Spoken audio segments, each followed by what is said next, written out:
So just hold on to that for now. But I'm launching the stream just so I can do a sound check. So just so you guys are aware if anybody's out there.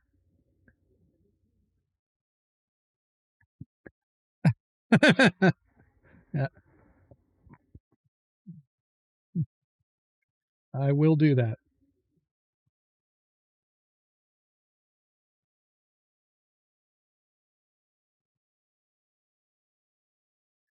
A damage from one hit now.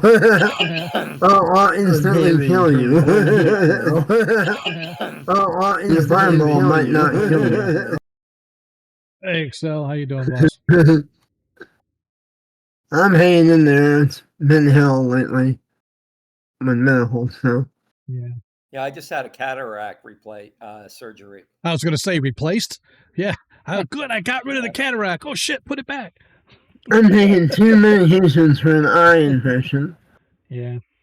And I'm All healed with right, all sorts of stuff. So I'll tell you my story later. Yep. Sound check's working. Let me go back to this.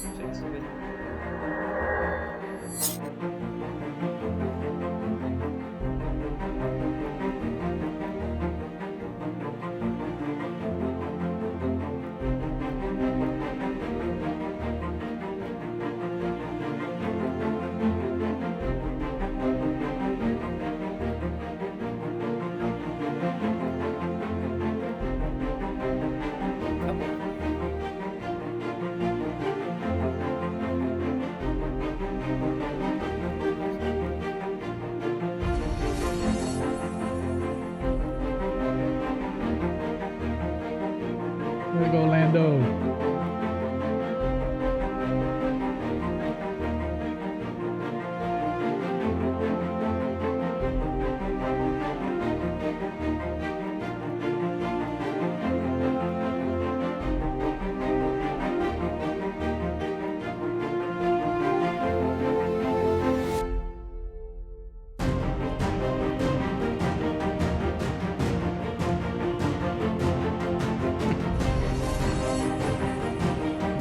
Dang, everybody's like jumping in on it.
Alina 4 Dragon just give it a tier 1 sub.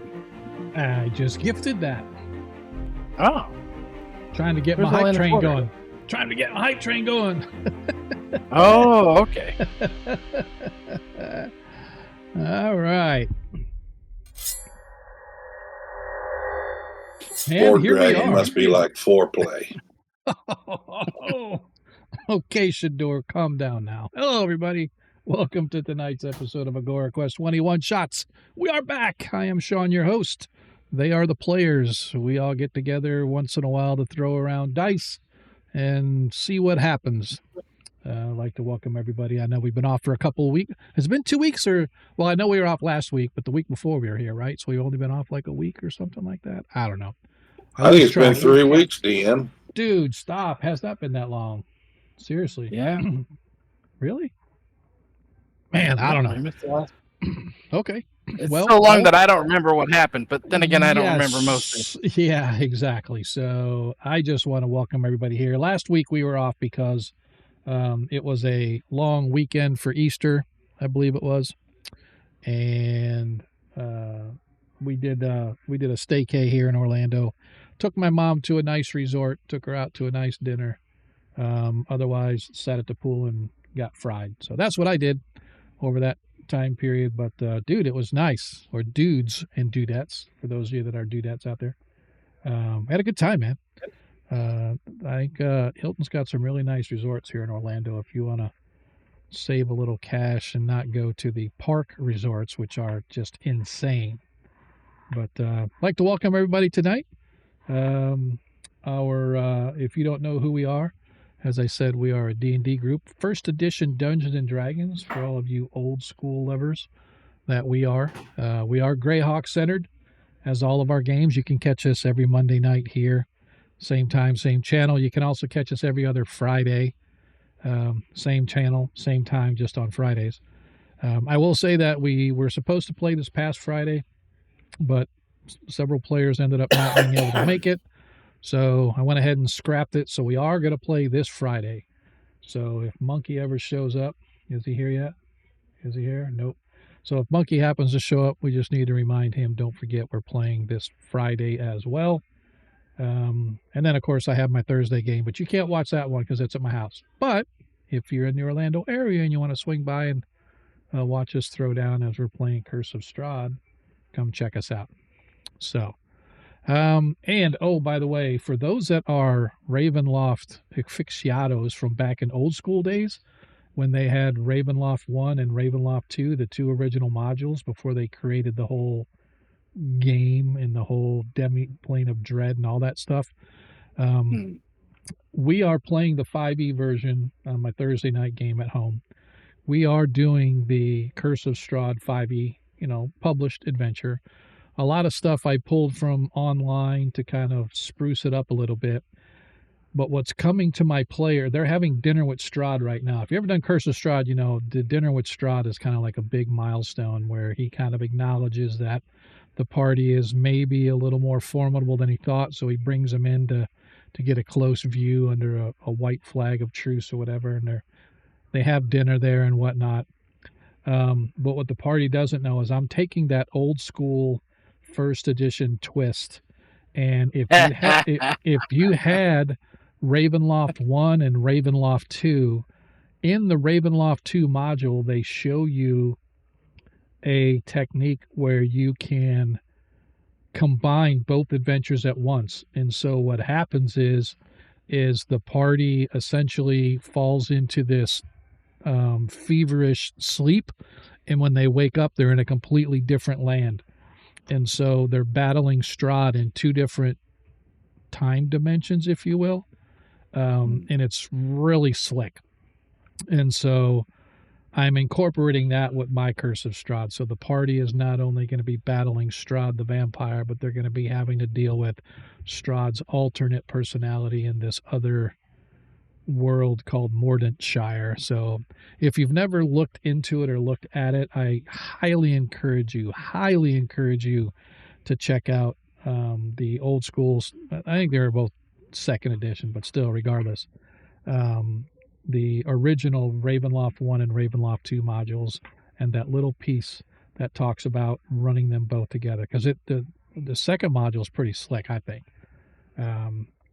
It's hard on the DM because you have to track. People are getting taken over by spirits of Strahd, not of him, but of his minions or whatever, like ghosts, and they possess people. And you track That's that. what they get for eating is food. I'm telling you, see.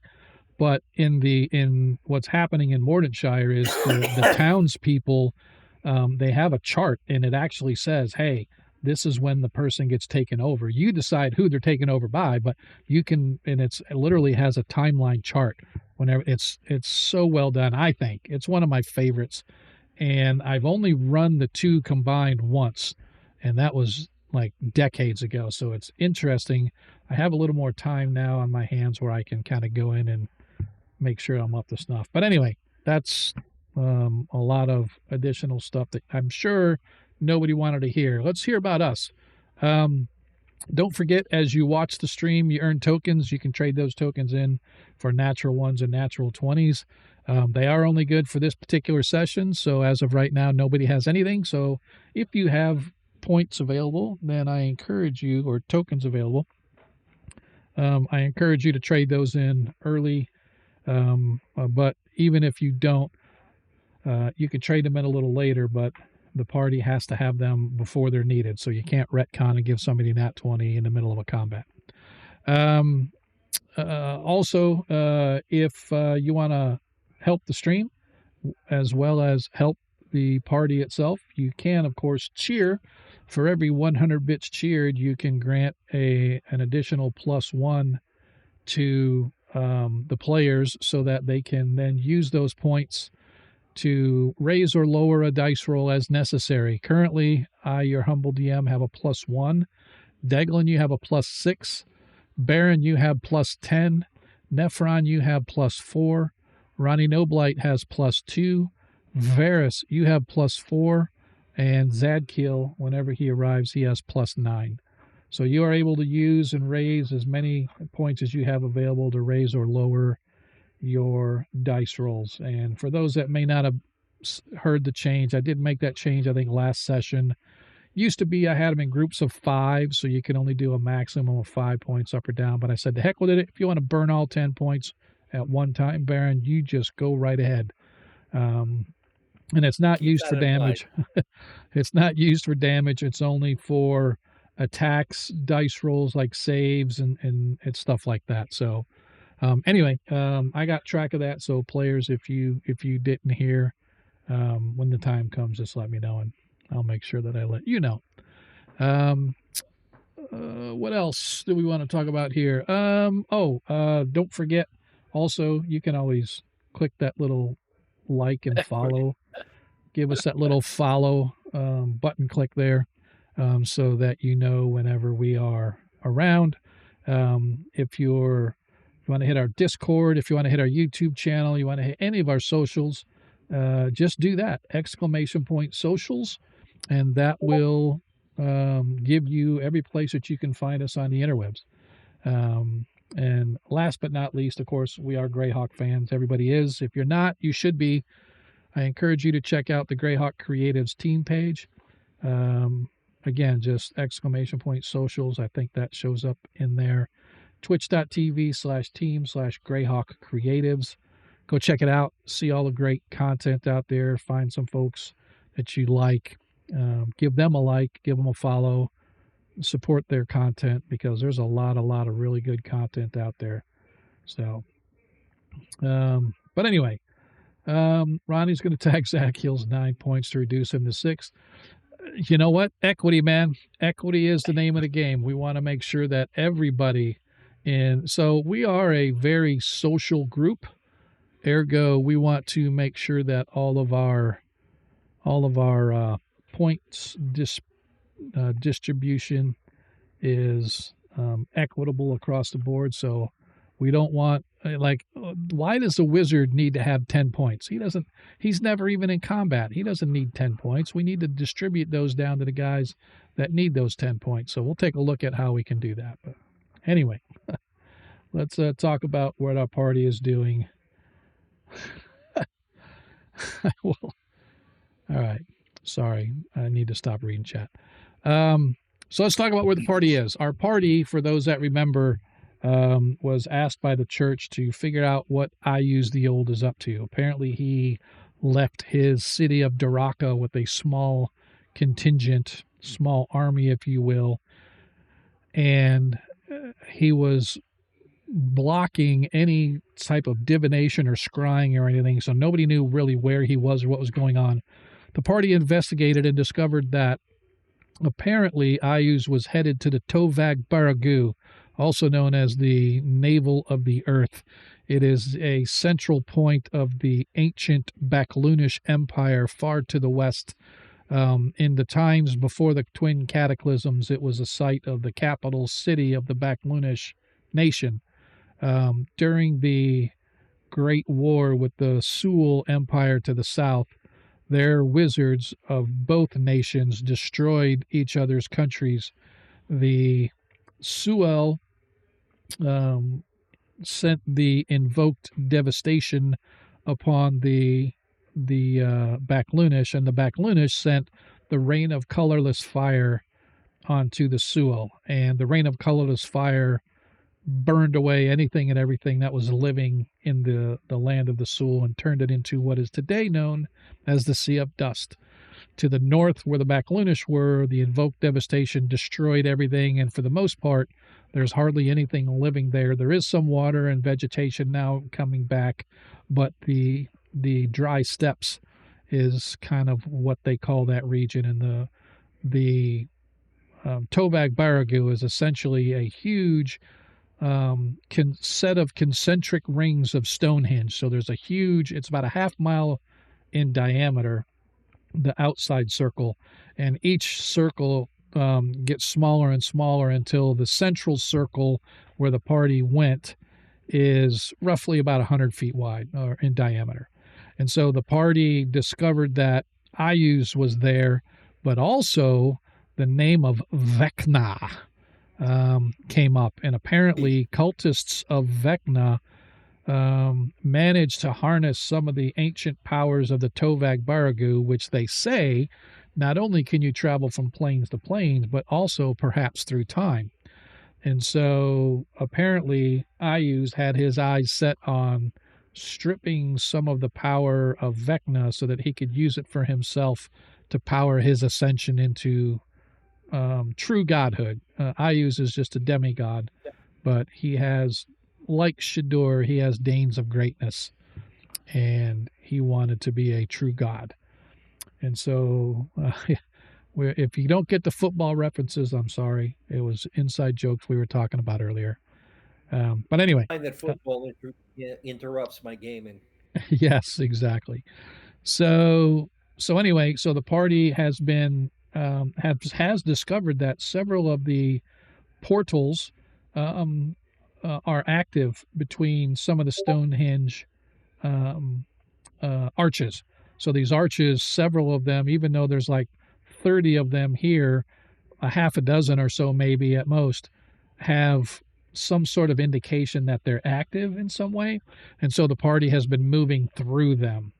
They moved through a region where they met some cultists, and those cultists they took care of rather swiftly, and they also discovered a tribe of centaurs had actually been moving through trying to take care of the cultists, because the centaurs in the world of Greyhawk, they revere the Tovag Baragu, and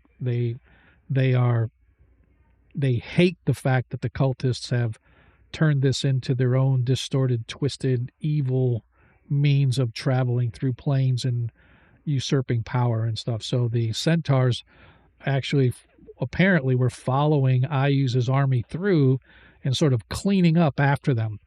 Any cultists or creatures that were left as Ayuz's army moved through, the centaurs were taken care of after the fact. And so the leader of the centaurs, whose name is Balafin, has actually decided to travel with the party as they move through. And so when last we met, as they stepped through the gates,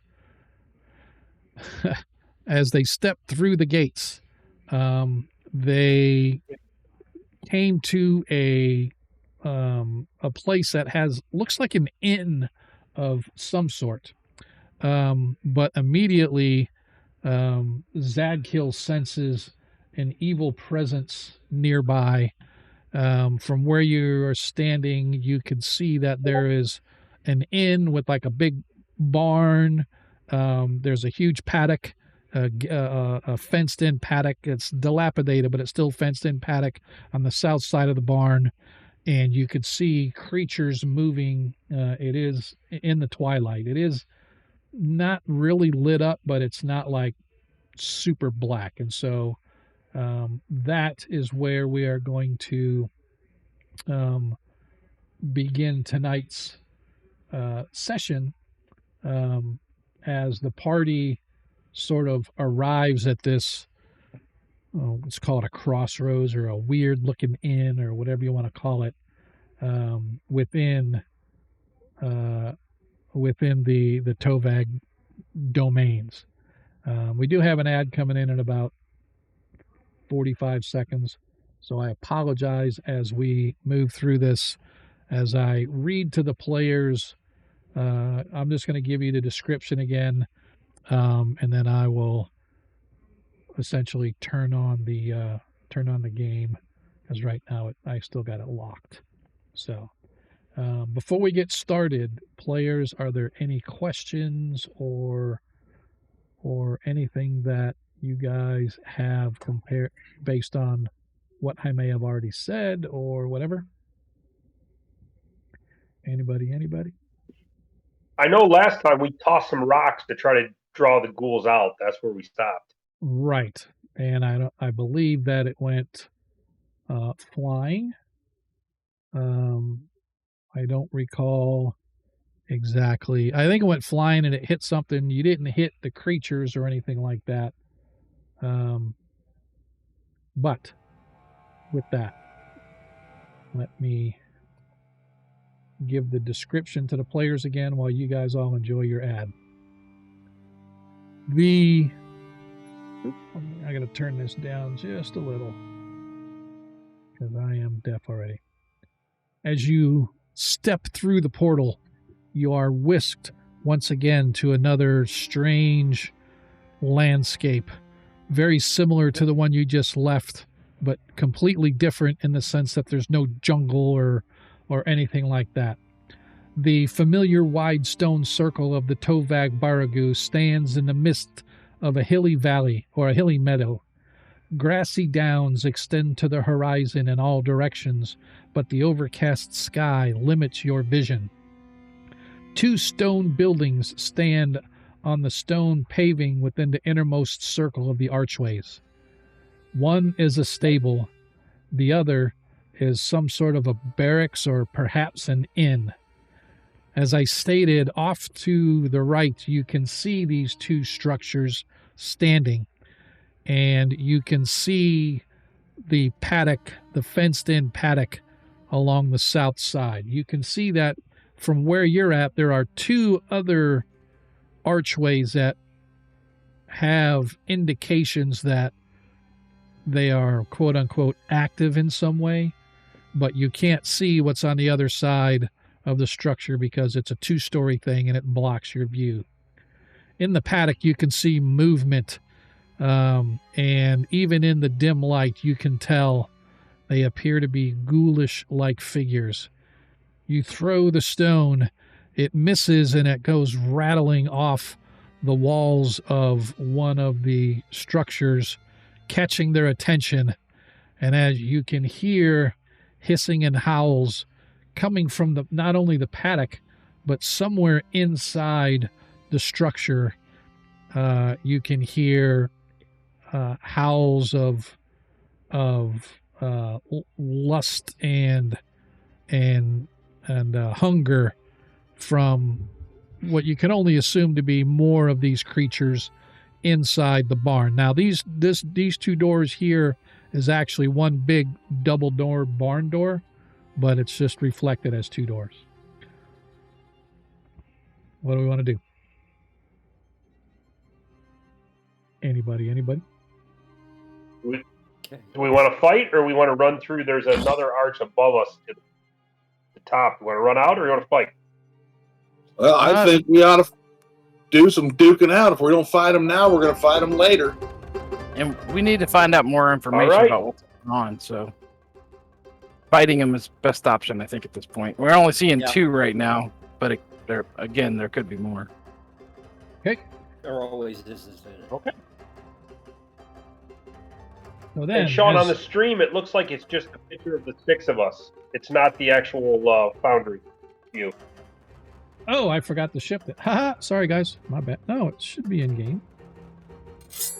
I'm seeing us and There we go. the gates and the buildings. Oh yeah, but this is on. He's talking on the stream. For some reason, the stream. Yeah, I have 2. Screen. I have 2 views. I have one with just the players and another one with the VTT map. And for some reason, I hit game, but it didn't move to the game view. So thank you for pointing that out. There you go. All right. So then, as I said, as you look, you can see that the fence here. This is a wall. But it's technically a wall here, but it's sort of a broken down gate. You can see that there is the gate into the paddock has one entrance here. Can't quite see it, but I can tell you there's another one on the far side, as well as the barn doors leading into the barn. So let's go ahead and discuss our actions first. It depends on what they're doing. If they're coming at us, then yes, you can hear them. Yes, as the rock shatters against it, they let out a howl as they turn to look, and they can see through the broken slats of the fencing. They can see you in the dim light of the night. So it's not even night. It's sort of like late afternoon, but it's really overcast and cloudy, so it's kind of dimly lit. Not a bright light, but it's a dimly lit. So you guys can see them, they can see you, and you can see these two figures heading your way, as well as howls and whatnot coming from inside. So let's go ahead and discuss our actions. Baron, action.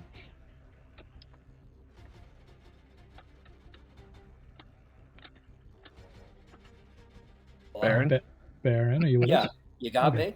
I got you now. Okay, good. All right, good. Having computer trouble tonight. Actions. Baron, spell. Well, it is. Deglin, action. Prepare to receive charge. Okay. So how are you doing that, and what are you doing? I'm just waiting for them to come to me. Gotcha. Nephron, action. I'm drawing my sword and just stepping just a few steps up to meet them if they come. Okay. Ronnie Noblight, action. All right, DM, I got two thoughts here, so you'll have to tell me. One, I'm going to pull out my sling and fling a stone at these monstrosities. Okay. And two, activate my boots of levitation. Now, if you want to make me do one or the other or both, you let me know. So it is going to be one or the other. You can activate your boots and levitate, because that's like a movement as well as an action. But you would not be able to attack until the next turn. All right, DM, that's what I'm doing. It looks like you're on the back of the centaur right now. Oh, it always moves me because I'm a hotkey. Yeah, it's all good. There, I moved you back. All right. Let's see what we got. So you are levitating then, right? Is that what you said? That is correct. Roger that. Varus, action. Invisible. Okay. Turn invisible and probably move. Okay. Let's see. And Zadkill's not here. So what do I want to do? I think Zadkill is. Wait, did he Wait. arrive? Is that Did him? they come in? That is him. That's Speaking of Zadkill! Rambo. Yay! Yeah. Zadkill, actions. I attack the dragon. No dragon, but okay. We got ghouls coming at us. Oh, I'm coming. Okay, I'm gonna attack the ghoul. Okay. Wait for them to come to us. I yell shield wall. Yes, I'm away from Shield wall! Skullbug! All right. Zadkill is Push. attacking. We'll see what happens. Let us go and begin our combat.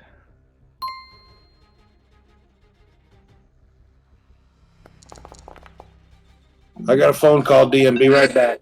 Roger that. All right. So the party. Oops. Need to make this a 4.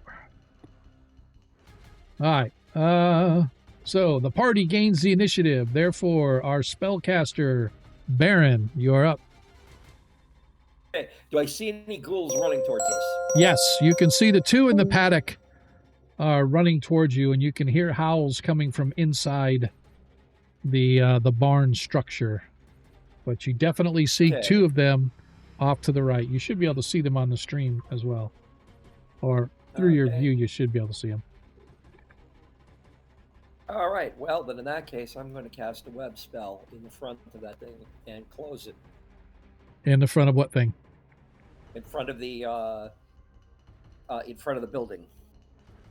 So, show me where you're targeting, please. Okay, I'm just trying to see why my computer is freaking out. Next time I'm buying a Dell. I'm not wasting any time. Okay, now I can't even make the thing move sideways. Okay, it's here. Okay, you're going to cast the web right there. Yeah, I'm going to cast the web over the opening. All right, so you're just going I have to. anchor it. All right, so To my prevent question. them Sorry, go prevent ahead. them from coming out. So how are you going to, I mean, this is an open paddock. This is like an open fenced in area where you take horses out during the day to walk them around. So this is not an enclosed space, right? This is an open space. You've got the barn doors right here and the barn is up here. So again, I guess I'm kind of what you're doing with your web, right? So Okay, I assume that they're here and here. yeah, there's one here and there's one there. Those are the Okay, two. good. Those are the 2 ghouls that are outside right now. There are more ghouls this is- inside. Now this is a building, correct? That is correct. There's Okay, actually good. there's actually 2 buildings. There's one building here and there's another building here attached to it. The building And those here, those are barn doors. right. So this structure is some kind of a barn. This structure is some kind of a barracks or an inn or something. It's a 2-story thing. The Okay, barn I'm going to- the barn's 2 stories as well, but it just. But yeah, Okay, so I'm going to web from here. Bloody hell! Here to here, okay, encompassing the 2 ghouls and the barn door. okay. Sounds like a plan. Go ahead and cast thy spell and I shall Place cast you. my spell. see if Okay, it lets you let's see. place a template. I'm not sure if it'll allow you or not. Okay. Let's see. Oh, come on, man. All right, let me try this again.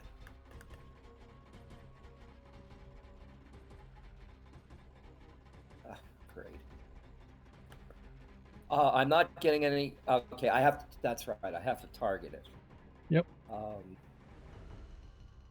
See, if I don't play it in a couple of weeks, I'll forget everything. Okay. All right. Let's see. There. And now it's moving. There. And let's cry it out loud.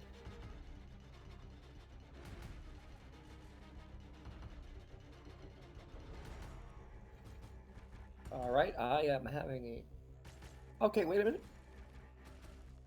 I'm trying to target both of them, and it's not working.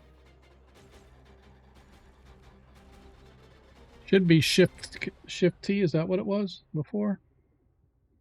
Hold the Okay, shift let's see. button and then hit T on each one, or is it control and hit T? One of those 2. I forget. Some of Okay, you let's see. players need to help them out. There we go. Now they're both There we targeted. go. Okay, good. They're targeted. All right.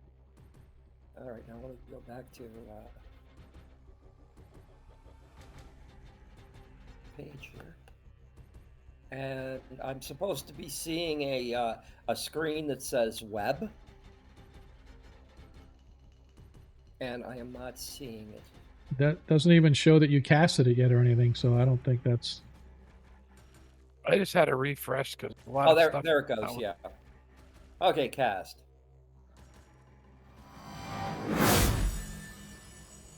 And let's see what we got going here. Okay, So in theory, One. this whole area that's in here, that whole area I pointed out, is covered in webs. I have at least 2 points to anchor it to. Yep. So you should be able to. I'm gonna click save versus spells. Okay. Let's see what happens here. There it is. Okay, save versus spells at -2. All right, both the ghouls failed their spells, so now place template. Is template? It should let you draw a template out on the map. All right, this is new stuff here. Oh, If you need me, I can Okay, I can reset that for you if it's not working, whatever. okay. Hang on, let me. I'm gonna delete. Yeah, I'm gonna delete what you I'm had. supposed to. Yeah. Yeah, I'm not supposed to. Yeah, it's supposed to go this way. Yep. So It's supposed to go over both of them, and that one is now. That one is now interesting. Well, that's quite nice. Yeah, I don't know It's why it supposed did to be- that. Yeah, sorry. It's supposed to be 40. Cover 40 square feet.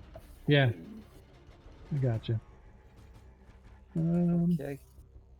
And it's a shift Yeah, target. it's weird that yours is doing a. When I try to put a template, it's making me. All right, so go ahead and try one more time, and see if you can't place a Okay, template. now I can only using shift T. I can only target one of them. Yeah, not sure what's up. It might because I targeted. Try it again. I had both of them targeted before. All right, I'm going to target them for you just so we can get over this. All right, I've got them both targeted. Now go ahead and click place template again and see if you can Okay. see if you can drag it across both of them. All right. Because mine did a circle. It wouldn't let me do a... I don't know why it's... Yeah, I'm not. Yeah, it's not. Yeah, it's not. It's All right, not I'll do changing it. shape at all.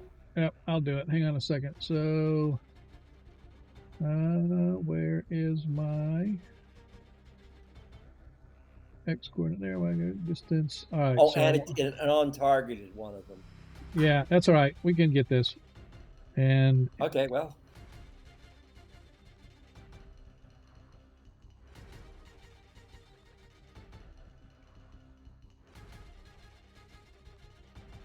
Oh. Yep, I got a do 40. Yeah, see, it's making it a square. It's not letting me do a 4x5. So I'm just going to do this 25. That Yeah, looks it's weird. good. Yeah, that'll work. So we're going to place that. All right, so now go ahead and do affect web duration. Got it. Okay. Let's see. Just click that. And web applied duration. Okay. Okay. Web And- duration. Yep. There we go. And let's see what happens. So, Web it's applied. weird. Yeah, you applied it 3 times, but it only applied to the one. So, but we know, so that's fine. So, both of the ghouls, as you got, and I apologize for the delay as we're trying to figure out why this. It's weird that it wouldn't let you draw the way you're supposed to. You guys watch as Baron, as these sticky webs erupt from his hands like this big, long sort of snake thing. It with a big sploosh, it creates this massive amount of webs that completely cover the side of the barn, enclosing the doors and wrapping up the 2 ghouls inside the web as well. Anything else for Baron? Not at all. I'm proud. All right. Let's see. I'm clearing some of these out. So, before I forget, Zadkiel, don't forget to apply your experience since you just arrived. Apply experience. That ought to slow them down, says Barron. Yes, we hope so. All right. Now that we've got all that, you guys watch as the ghouls are completely covered in these. I think his movement is 180. Good. So you guys watch as Balafen, the leader of the centaurs,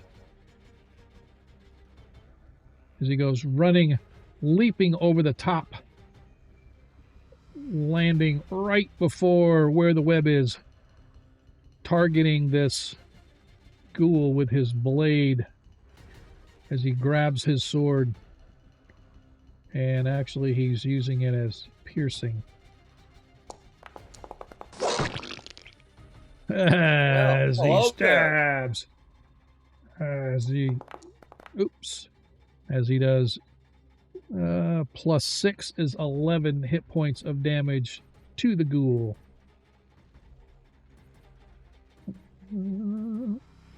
Let's see, how many does this one have? Okay. How many does this one have? Critical? Yeah, no, it should have been. I thought he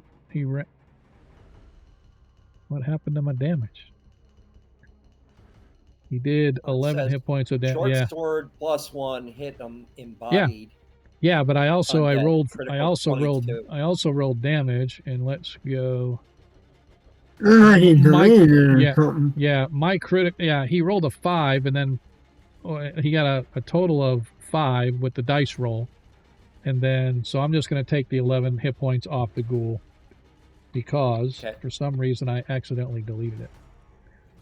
All right, now that we got the first round clusterfuck removed, let's carry on smartly. Nephron, you are just waiting for them to come at you, but they aren't coming at you because they're pinned to the side of the barn with the big splashes of web. Well, then, maybe I will move up, not quite as gallantly as the horse. I'll just kind of move up to the gate and wait here. Okay. Inside, you can hear howls and shrieks. Inside the barn, as you get closer, you can hear slams and you can watch as the barn doors sort of bend a little bit underneath the webs as whatever's inside is pounding at the doors trying to get out. Deglin. Well, that kind of killed my plan, so I'm gonna just stand here. I'm not gonna do anything. So you're just gonna stand there? Yep, just gonna stand here with my thumb up my butt. All right. Varys, the web's on fire. You are now invisible. You can now move about the cabin, and I need a move silently, please. That won't be a problem. As a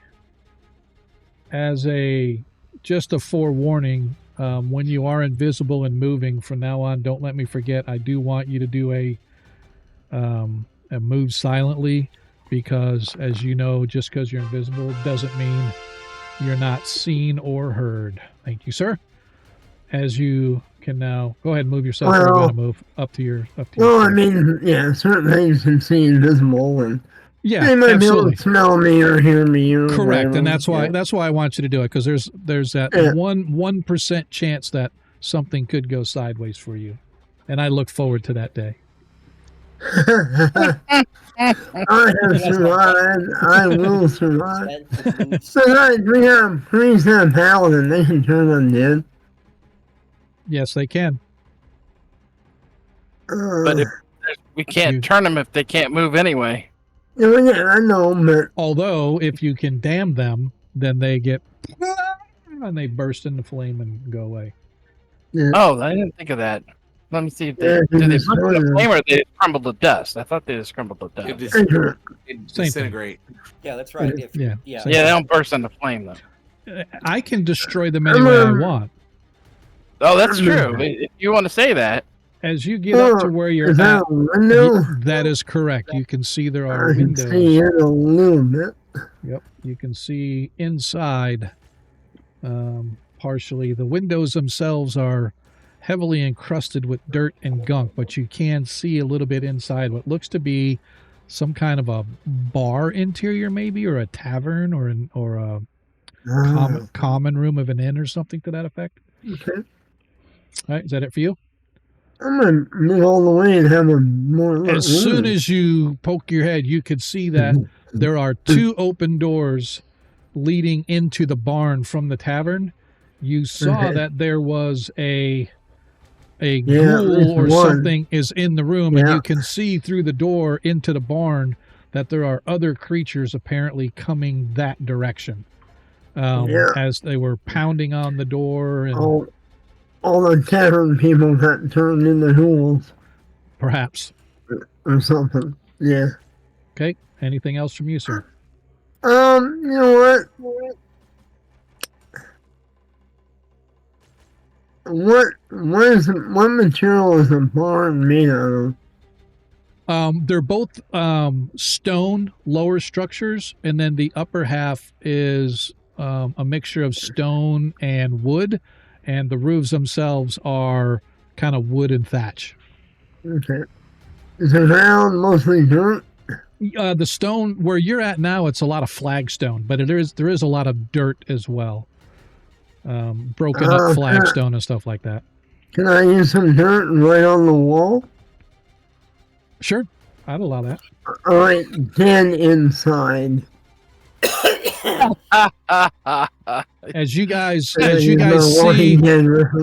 yeah, as you guys see, suddenly, some large black lettering, mud in a, made from mud and earth, on the wall, here on the stone wall. You can see well, I guess I should say you're watching it writing as it happens. Obviously, where Varys is at now, as he writes on the wall something about a den inside. Is that it for you, Varys? Yeah. Ronnie Noblight, you are up, good sir. All right, Dan, moving forward 10 feet and activating my boots. Okay. And you can go, is it 20 feet per round or is it 30 feet per round? I think it's 20. I'm not sure, DM, and all my D&D books are packed, so I couldn't tell you. That's fine. I will look on your boots themselves, right on your character sheet here. Where's the boots at? I need to start doing there we go. Nice. Oops.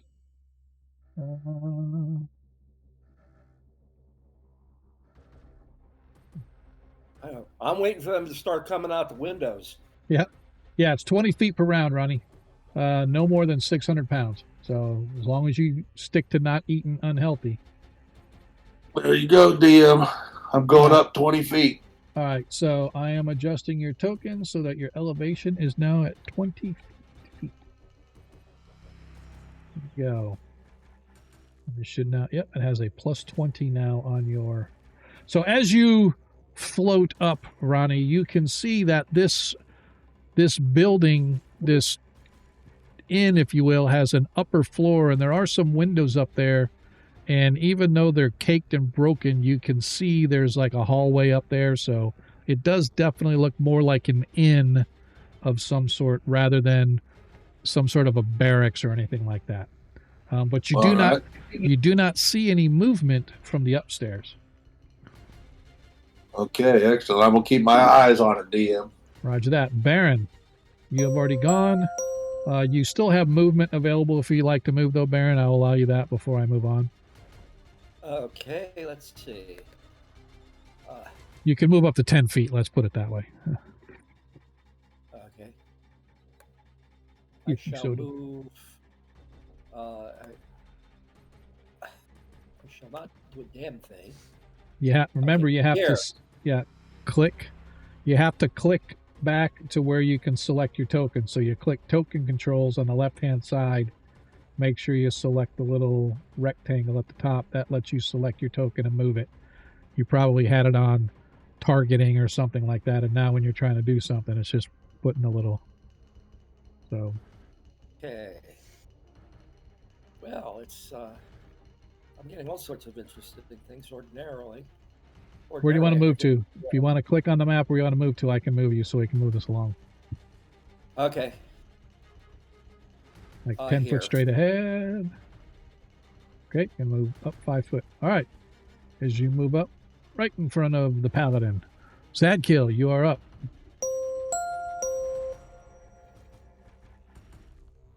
Okay. As I shake off the PTSD of the last ghoul fight I had a character with, I am going to follow the centaur's motivation there and also attack that ghoul. I'm going to do something tricky here. Can I do that?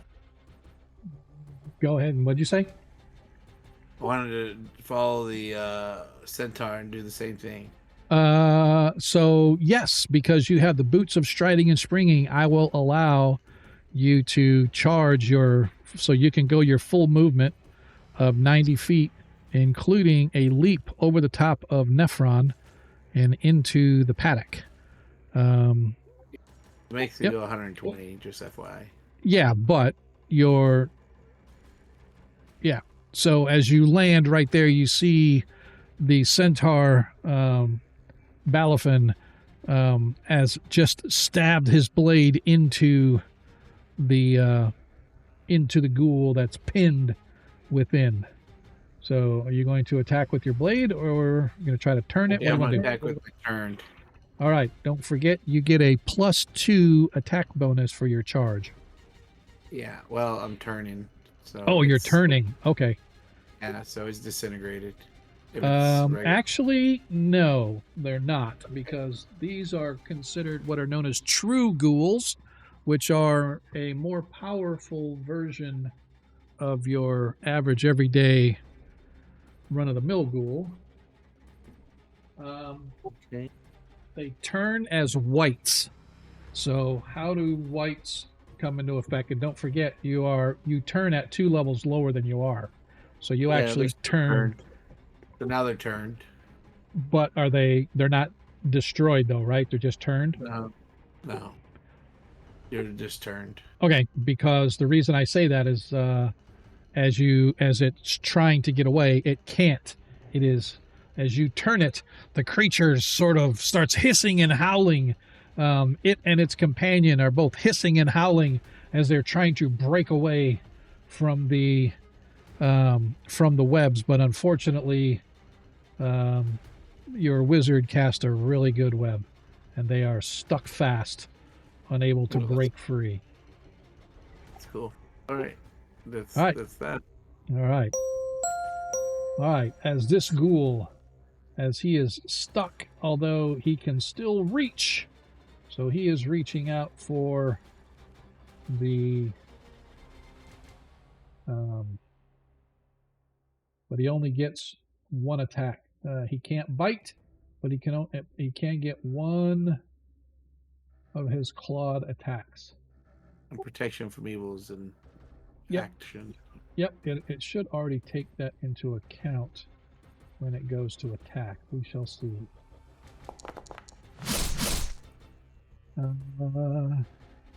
Nope. Interesting. It did not, but he still missed. But it did not. I wonder. I'm going to look and see the effects on it. Yeah, interesting. It did not convey. Is it something I have to turn on, perhaps? I'm looking here. Yeah, Oh, you know what? I'll bet you. Let me see. What's interesting, it's not telling me that the. I wonder if it's because of his token. It says that the ore that you have there set for me cannot be, if that's light or the evil, it can't be the template can't benefit the NPC non-PC characters. Is that what it says? Yeah, it Okay, says non-PC. that's fine. So you'll just have to remind me later. You'll just Yeah, have to remind me later because it will affect. So that's weird. I didn't realize that, but that's good to know.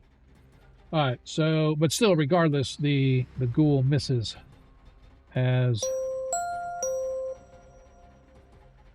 All right. Their movement is 120, so 5, 10, 15.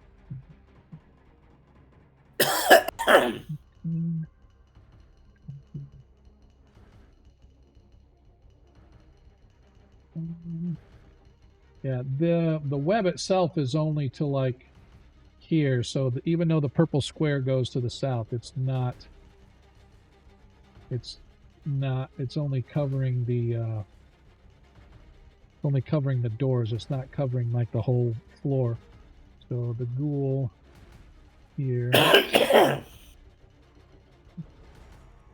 See, it's 15, 20, 25, 30, 35, 40, 45, 50.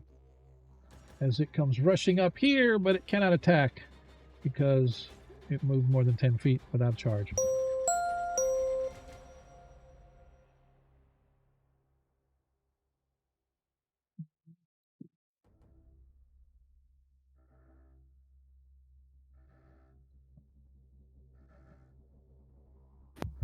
Forty, 45,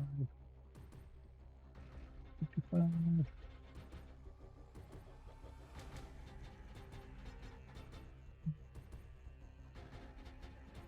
He comes around there.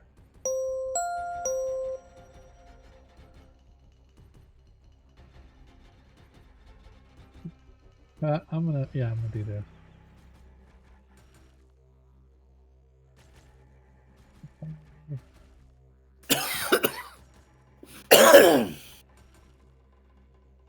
Here, last but not least, got one more.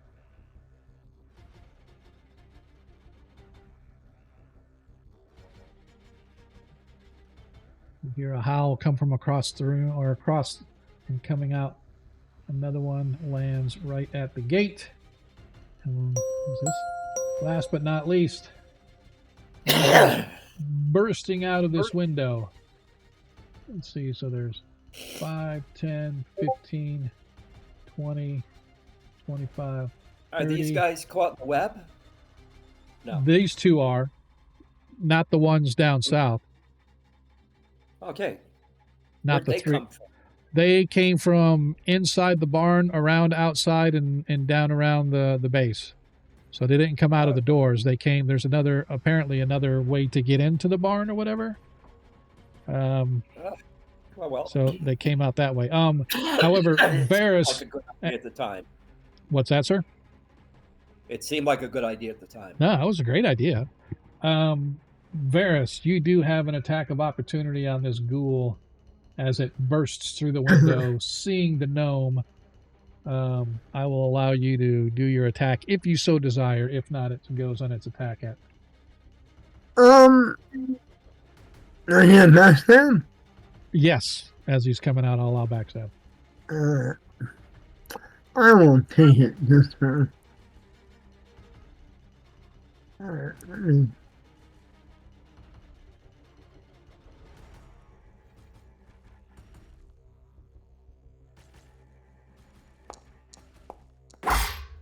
Hits. 15 hits.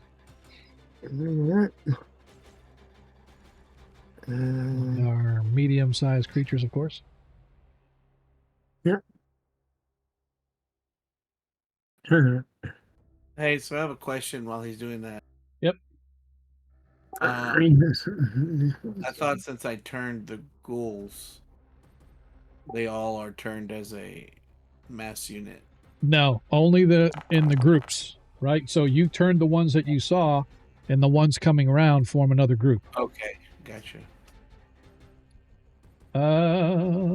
Is that 26? Is that Yep. correct?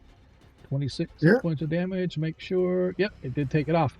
As the creature comes bursting through the windows, you manage to slice right into its back as it screams in pain, comes screeching to the halt, looks around, sees the gnome there, goes after the gnome because it is furiously hungry.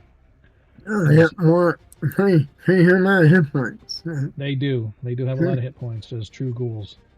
As the first claw comes raining down upon, as he misses with his first claw, his second claw comes raining down upon the gnome, misses again as he tries to then launch into a bite attack. And of course, he missed yet again. All three That's attacks. awful. It is. It sucks. I hate it. But that's okay.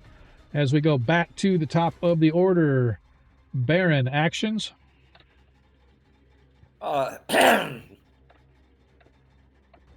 let's see.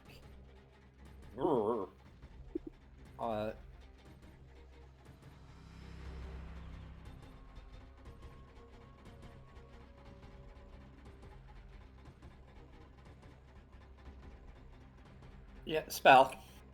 All right. Don't forget to deselect whoever. Oh, is that the Zadkill? did. Never mind. Yep, Zadkill, I think, still has him targeted, but that's fine. All right. So, Baron spell. Deglin? Okay. What is the distance on my turn? I believe turning is 60 foot. All right. So let's see where I'm at. You level 10? Yep. They're dead.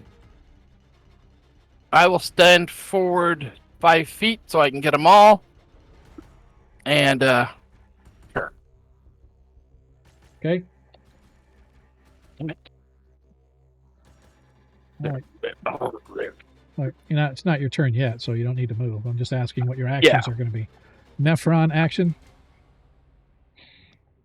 To hack the ghoul unless it gets disintegrated first. Okay. Ronnie action. You are now 20 feet above, and you can see the 4 ghouls come rushing through the far end of the paddock through an open, really just a gate hanging on its hinges barely, as well as another ghoul has burst out of the tavern structure and is flinging itself at the gnome, Nephron. Sling, DM. Sling it is. Varys?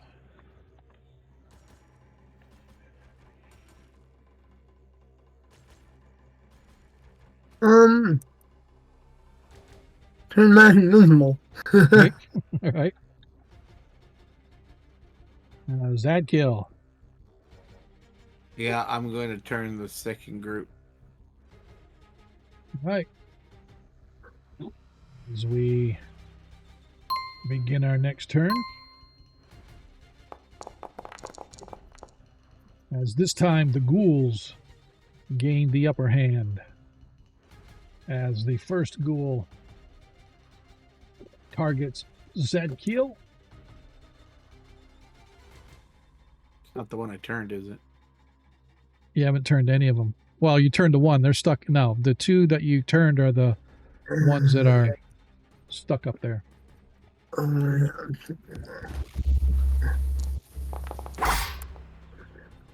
Oh, as the first one hits Zadkill. As Zadkill suffers 2 hit points of damage. Hang on a sec. Versus paralysis. Hang on a sec. Do. I have to see something here. Why? It's on there. Yeah, I don't like to hear the word whites. Yeah. I don't know why. Oh, you know what? Let me see. Let me see something. Let me double check something here really quick to see. Here it is. What is it? So, I'm looking at the protection from evil, and I don't know why it didn't. Tracker all. Yeah, for some reason it didn't take off the.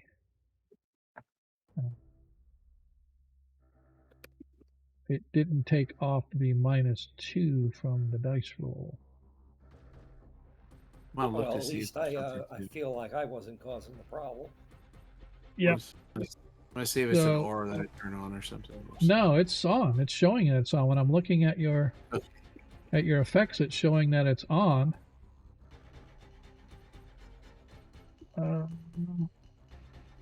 Let's do this and see. Maybe that's why. Yeah. So let me see if I'm just going to roll a quick attack. So the reason I'm asking is because that means its attack missed, because technically it only got a 17 because it rolled a 19, and that's exactly what I need to hit you. So I am going to roll another attack from this to see if, well, I'll just do its bite attack. It's bite. Let's see. Yeah, see, well, it actually protection from evil. Yeah, so it took it off twice. So you have an aura that's being affected twice. So let's turn this one off, and then I'll do its last, because its first claw hit, its bite missed. Make sure this takes the 2 off, and good. That's how it's supposed to be. Okay, perfect. So now your aura is set the way it's supposed to. I don't know why it got turned off for some reason, but that ghoul swings and misses.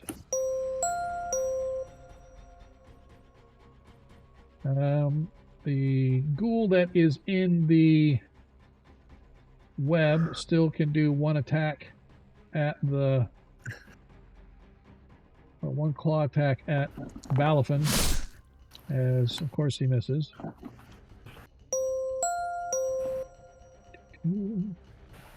As this ghoul the next ghoul comes running up, flings itself at Zadkiel. First attack is a bite. Oops, why did it roll twice? That was weird. That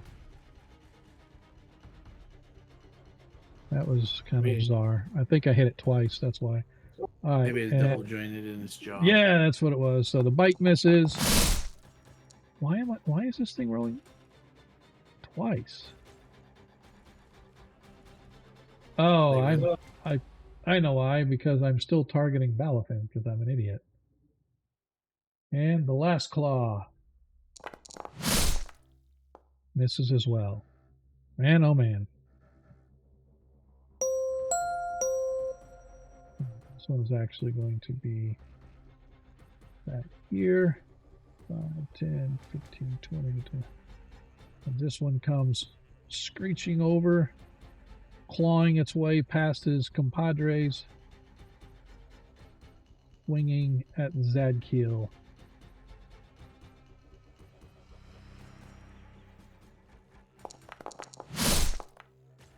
Oof. This is going to be rough. Again, and the bite. Missed again. Why do we even fight him? Alright. Faith is strong with this one. Yeah. Sure, that's what it is. Alright.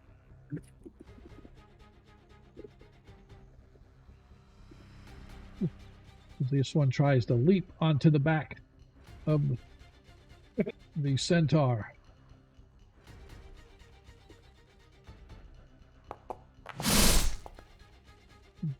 Missed anyway. Deselect Zadkiel, dummy. As its first claw attack misses, second claw comes raking down the back and misses as it tries to bury its teeth into its armored back. And, oh gosh, missed by 2. So close. All right, that is it for, I think. Oh, the last ghoul down here targeting Nephron. Dun dun dun. Maybe one I can hit. Of course not. As he missed. Second claw.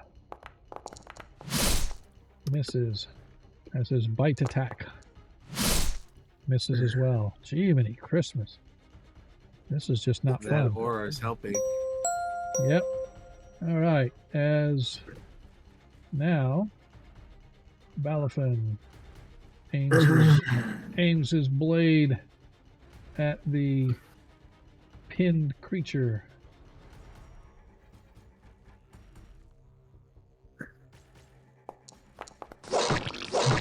Oh, jeez, 2 criticals in a row. Nice. I like it. God damn.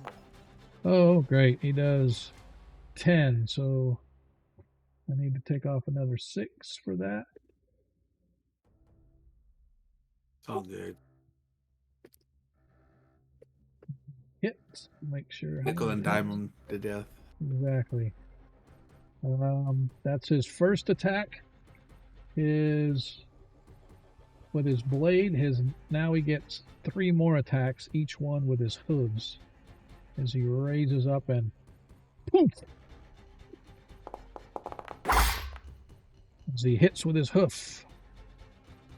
Remind me not to irritate this guy. Yeah. As his Oh, second- Corvus gave you a natural 1, by the way. Nice. Thanks, Corv. Hope you're feeling good, dude. As he hits again. 5 more. And his last hoof attack. Hits again. Another 3. All right. 2 attacks per round. Yep. Cool. Oh, that's why. Okay. That's what it meant. Okay, I'm good now. So he actually has a sword in each hand, and then he gets 2 hoof attacks, but the hoof attack is just like a short sword attack, so it still works out. All right, and let me see. Cool. That is it. As he bloodies and pummels the ghoul as it's just hanging there, clinging to its unlife in the web, but it still appears to be moving, trying to claw its way out. Nephron, you're up. All right. Where's my short sword? There it is. And attack. Hits. And Nice. oh, nice. 9 hit points. And I can only attack once this round. So that's all I got. Oh, I like it. Oh, that's hilarious. All right. As we move to Deglin. All right, he actually he's gonna step forward like there. Okay. And I should be able to get all of them at this time, so I do the turn, and even for a white for me, it's an automatic D. So they should dust. Says you. Says you. Yeah. That's why I was trying to get all those attacks in. Okay. He says it as in Thanos' voice. What's that? It's inevitable. Snaps his fingers. So I need you to roll me a 12-sided dice, please. All right, 6 of them turn to dust. So I am going to roll, let's say it's 1, 2, 3, 4, 5, 6. Are all turned to dust, leaving 1 remaining. Varys, you are up.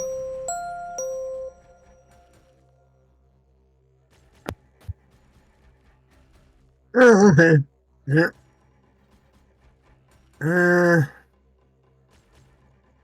Let's. Oh, man. Ready to attack then. Okay. I will move to here. Invisible. Okay. And wait and see if any more come out the window. Okay.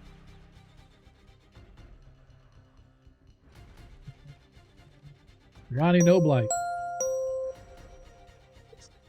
All right, DM. I'm not moving back. That's accident. DM, I'm going to lower myself Okay. with the shoes. Did you find yourself at the end of the round We're gonna find out this room is down like on the one of ground? those. Yeah. This room's gonna be like one of those rooms in the game of Gauntlet. They just keep coming out. Exactly. Baron has already gone, right? Well, I'm going to cast a spell. Oh yeah, I'm sorry. You should I have gone was going to first. cast a spell this turn. Yep. But what happened. Yep, And that's I'm fair. very happy about that. Okay. So I'm going to go ahead and move back here. Put my Okay. back up against something that seems. Now I can't even talk. Something that's solid. So I was hoping that the all the ghouls would be destroyed. So where you're at, just so you know, you are in the middle of an archway. You are not up against anything solid. And then this screen comes back up again. Okay. I mean, you can move up against a stone, obviously, if you want to do that. Yeah, I'm just saying. that's what I'm going to do. I'm Yep, just that's trying to okay. get the Totally damn okay. thing to move. No worries. Zadkill, you are up. I guess I still have to turn. I suppose. You can turn, or you can stab the creature. It's kind of half hanging there in the. All right, I'll stab it. You'll allow me. Yeah. It's Okay, good. That looks like stone. Yes, that is stone. And all around the base of the stone and up in the archway of this one, you can see it has sort of a glittering green mist in it. As Zadkiel strikes with his blade into the creature that is hanging half lifeless or unlifeless in the web, as he removes the last of the known ghouls from this plane of existence, whatever that may be. As silence sort of falls over the zone. As I said, you guys came out from this greenish mist. You can see there are other archways here. You can't see any of the other archways on the other side of the buildings or anything, but you can see that there is mist in two other archways. They appear to be active, is what I'm going to call them. The webs are completely covering the barn door, so there's no entry into the barn from this side unless the wizard decides to dispel. Or you guys can walk around the building. You guys can walk around the building if you so desire. Yeah, well, I'm still waiting for stuff to come out of the building. You hear nothing else. You can see. I let him know I didn't see any movement in the upper story, DM. Okay. Oh, you can go into this window. Yes, if you so desire, this window is, in fact, busted out. You can see that there is another window to the left at the other end. Inside, you can see the remains of some sort of a tavern or a bar of some kind. Inside, you can see everything is in disarray. The doors that you can see leading into the barn, as well as all the way across the chamber or across the room, you can see is sort of smashed out. It doesn't show it on the map, but over in this corner over here, there is a spiral staircase leading to the upper floor. Okay. Well, I'll say, you want me to come in? If you come out, no, you'll be able to see him. We should try to figure out what happened here, just to get an idea. Either unused happened, or they were already being, or they got infected or something. Somebody either let ghouls in, or... Through the front door, says Baron. I mean, there's plenty of doors, I guess. Whatever you all want to do. Let's All I can walk see around. from my vantage point or windows. I mean, I don't mind going into a window. So. If you're going to do it invisibly, that's probably a good idea. Okay. Yeah. Well, if I hear a scream, I'll go ahead and dispel the web. Yeah, so from your vantage point, Baron, you can't see anything but the windows, but for those of you up at the window, you can see that there are doors leading into the barn. There's a flight of stairs going upstairs. You can see that there is a doorway at the far end of the room, like the front door is on the other side of the building, but the door itself is missing. So that's why I say it's a doorway, because the door has been like smashed off of its hinges, lying in tatters on the floor, as if somebody burst through the front door and came in. That looks like somebody came in and probably either infected them or slaughtered them, or they all rose up, or whatever. Zadkill, as you are outside, you and Nephron, while you guys are inspecting the window, I should say, Varys, and by the way, Ronnie, I left out a small detail on the windows. The reason you don't see any movement in the windows is you can see that the windows on the upper floor are completely covered with heavy curtains on the upper floor, which is why you couldn't see anything. I apologize. I should have told you that, but I didn't because I forgot. That's all right. I relay that to the guys. We may have something upstairs. There's heavy curtains. However, as you're in sort of looking through the window, Varys, taking stock, as you're taking stock of the interior of the structure, Zadkill, you and Nephron outside hear a howl coming from the far end of the inner circle. So from over in the far right-hand side, out of your view, you hear some kind of a howl. I look at Nephron and I just give him a reaction or look like, is that a wolf?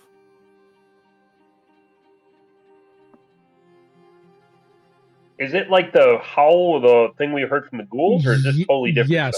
Yes, it sounds like a ghoul. And as you are standing there, suddenly appearing at the far end, you see another ghoul come charging from that side, whatever it may be, and comes bursting through, charging at you guys.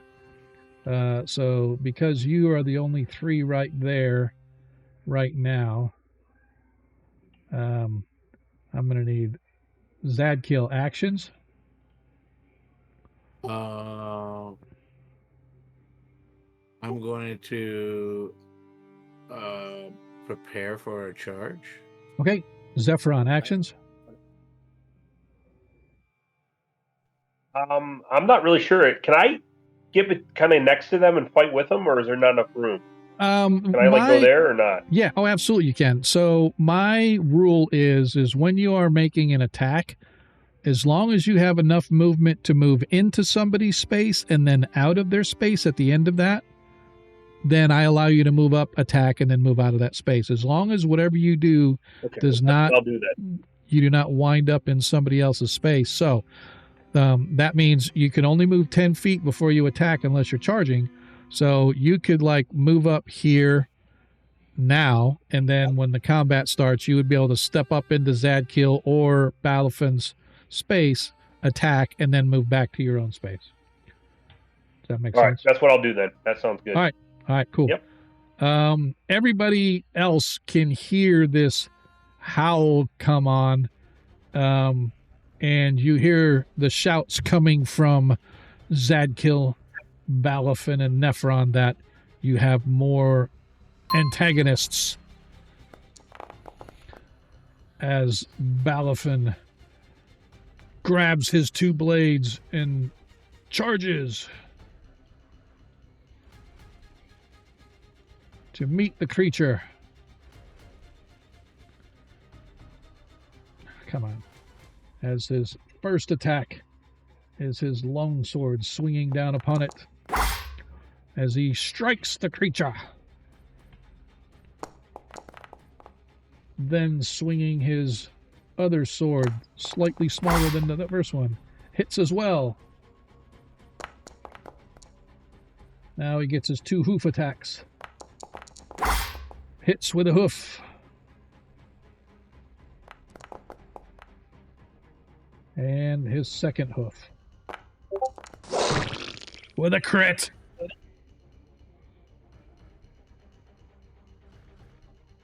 I like this guy. Oh, 320. 12. He's rolling Boom! great. As before you guys even have a chance to do anything, he manages to take out this latest threat of whatever this ghoul and from wherever it came from. And as he is down there, he calls to you, "Friends, I can see that there is another archway of some sort that these things appear to be coming through."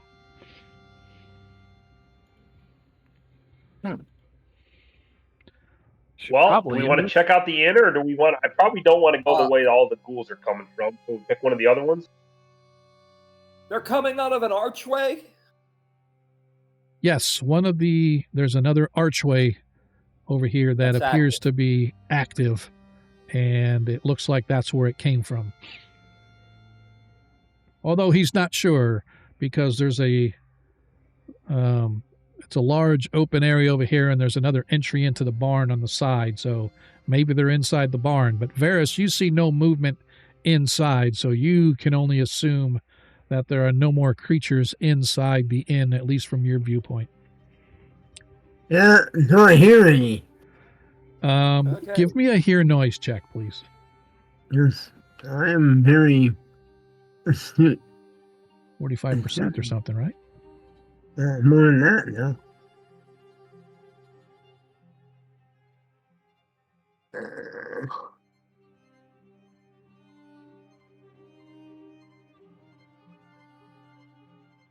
Who knows?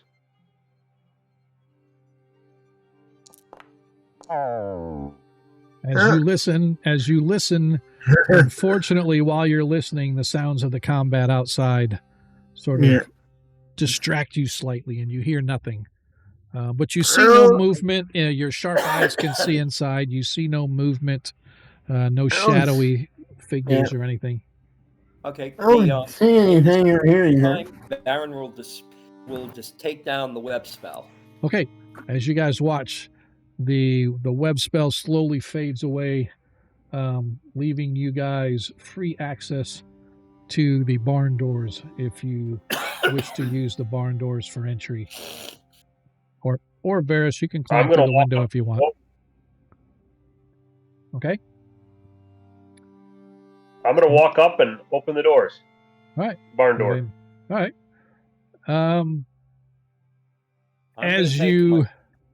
Bloody hell. Where do you want to move to, man? I can move you. Okay, let's see here. There we go. Oh, okay. Hey, good. you're Now it's moving. working. Yay! Look at that. The wizard knows how to walk. Yes, I keep getting this pop out. Oh yeah. That every time I try to click on my In the HUD thing, it'll pop up every time. All right. yeah, I know. And it fills All up right. the screen, and I can't do anything. All right. Okay. All right. I'm going to use my entire movement. Okay. Okay, and move next to the gnome. Okay. So as you guys stand, you can see that these barn doors have seen better days. There are cracks and beats in them as if somebody has been slamming against them, although they're still in decent shape. They are like regular barn doors in the sense that they slide left. The left door slides to the left on a rail. The right door slides to the right on a rail. But everything is really old and rickety and broken and whatnot. But it still serves its function. I'm painting up a barn right now for D&D. All right. You go ahead and open them if you so desire. You said barn, you know. Whatever. You can go ahead and open it. Inside, you can see a large barn with a large door on the east wall leading out and a pair of smaller doors, sort of like swinging doors leading into the inn proper. The swinging doors appear to be busted mainly off their hinges and stuff. Unfortunately, whatever creatures lived in here are long since killed, most of it half eaten. As you see several horse carcasses, there's two dogs, as well as other smaller animals like rats and whatnot and other rodents. But all of them appear to have been ripped apart, having their flesh gorged upon for however long. The smell of decay hits you in the face like a sledgehammer, as these have obviously been here for quite some time. Their bodies rotting, their entrails strewn across the floor, and blood and whatnot splattered against the walls. A closer inspection reveals that not only are there animal carcasses, but there are various other human or humanoid carcasses, such as maybe an orc or two, humans, obviously, etc. But everything has been feasted upon and gorged upon, and there's just it's like a slaughterhouse in here, as if somebody closed the doors and locked in a bunch of people with all of these ghouls, and the ghouls went to town feasting on their bodies. Sounds like a Yankee tactic. So you can enter, like, from over here, can you enter the inn from the barn? It's hard to see on the map. From where? From the barn. Can I get into the inn? Is this a door here? There's actually two doors on the upper right. So all right, I'm going to move up. Yep. And I'm going to look back and see if anybody's following. I'm guessing. The brave wizard is following. Yeah, the wizard was, and the brave wizard is following you. Yep. The centaur is remaining outside, as he is going to watch the gate that is over there to ensure that nothing. The brave wizard goes inside. I also stay right there by the doorway. Okay. Where I can see both parties. Deglin, are you staying out where you're at, or are you just kind of listening along and not moving? I was gonna move over and stand at least inside the paddock near the centaur just to see. Okay. But it says I'm colliding with something. Yeah, you have to walk through the gate. You can't walk through the walls. So. But now I'm underneath. Dude. There we go. Oh, that moved me way too far.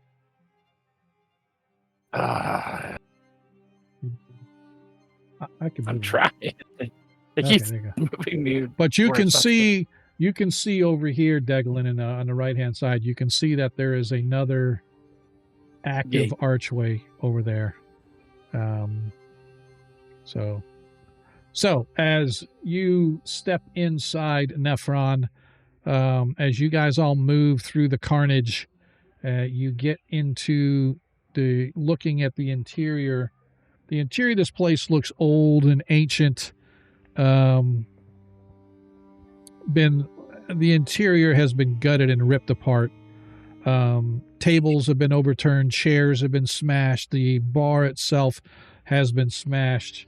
Anything that may have been behind the bar has been kind of broken and thrashed as well. And as I said, although it doesn't show it on the map, over here in the corner there is a spiral staircase that leads to the upstairs if you guys so desire to go. Ferris, what do you think about turning invisible and going and peeking up the stairs? Yeah, I'm fine with that. If you need help, we'll be out here. Well, you'll hear me if I need help.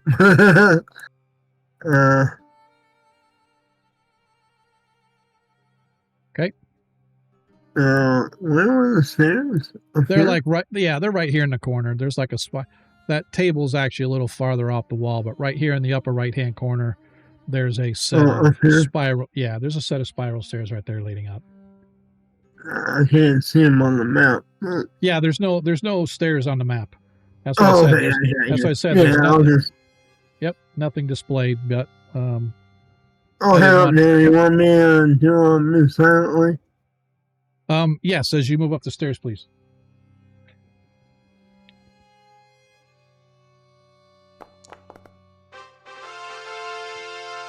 So, moving like a ghost as you literally float your way up these old stairs, you get to the top of the stairs, and there is a door leading into the upper half or the upper story.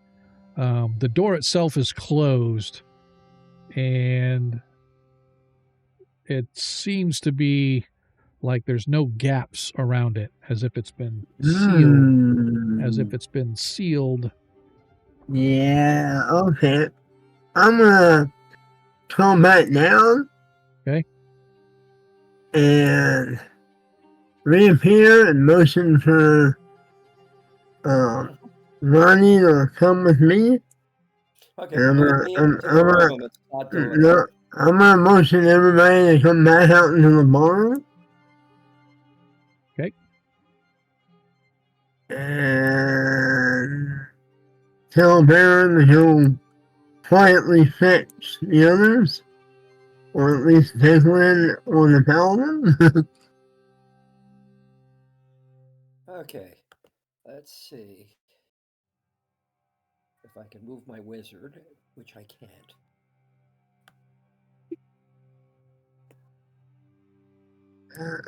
I peek my head out and say, "Hey, come over here." I suspect we have something of a stronger variety, perhaps the kind with pointy teeth, upstairs. Because the door to the upstairs is sealed as if no light can get in. And with the windows all blacked out, I suspect there's either some kind of stronger undead, or, something on the outer planar variety. You could see Baron visibly sweating. So, do we want to go do a holy crusade upstairs? Suddenly you hear Balafin say, "We have more of these creatures coming through the archway." Well, then there's that.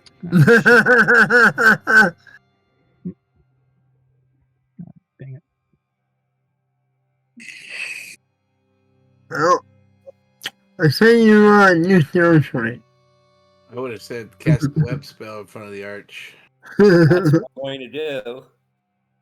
All right. That's what I'm going to do if I can see it. However, just have the cleric disintegrate them as they all come through. You have three of the creatures come running through. I'm gonna turn my invisible. Is this door open? Yes. No. Yes. Sorry. The eastern door, this one on the eastern side, yes, it is open. Yes. It is open. Okay. As the ghouls come charging to the end of the paddock where they see the giant horse standing there as they're ready to feast upon his flesh.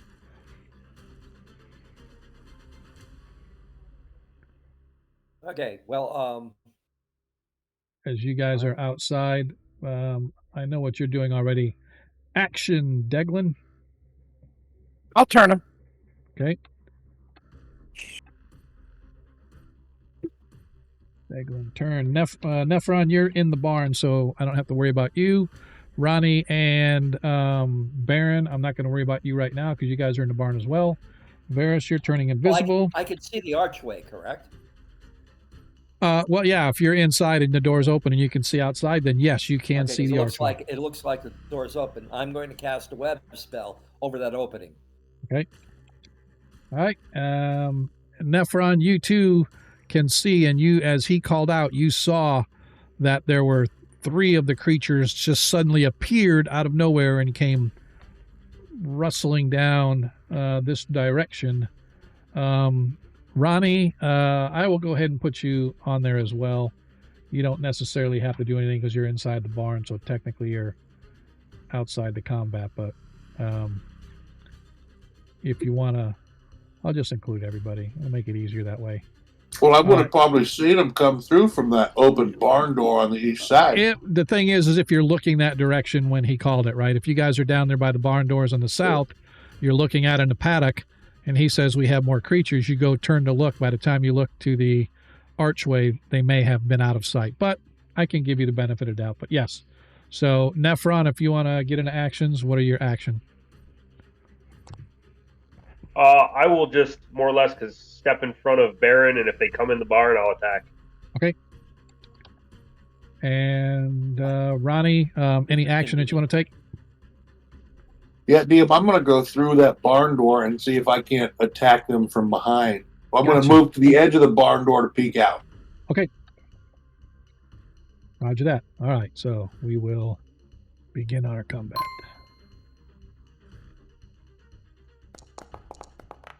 As the ghouls gain the upper hand as they come charging through, leaping over the top of the fence, first one comes in to attack Balafin, swinging with its razor-sharp claws. It's deadly razor-sharp claws at that. Yo, swing! Bada, missed.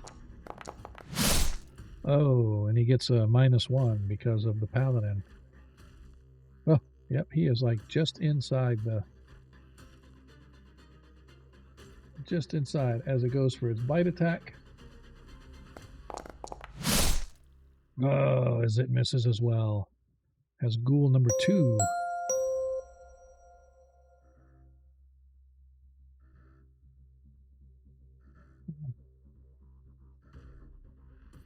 Leaping over once again. One of these days I am going to hit. I'm going to get a Balafin roll. Of course not. Not this time though. I'm going to get a Balafin roll eventually. Yes! As Balafin suffers 12 hit points of damage, and he has to make a... What is his save? Saving throw versus paralyzation.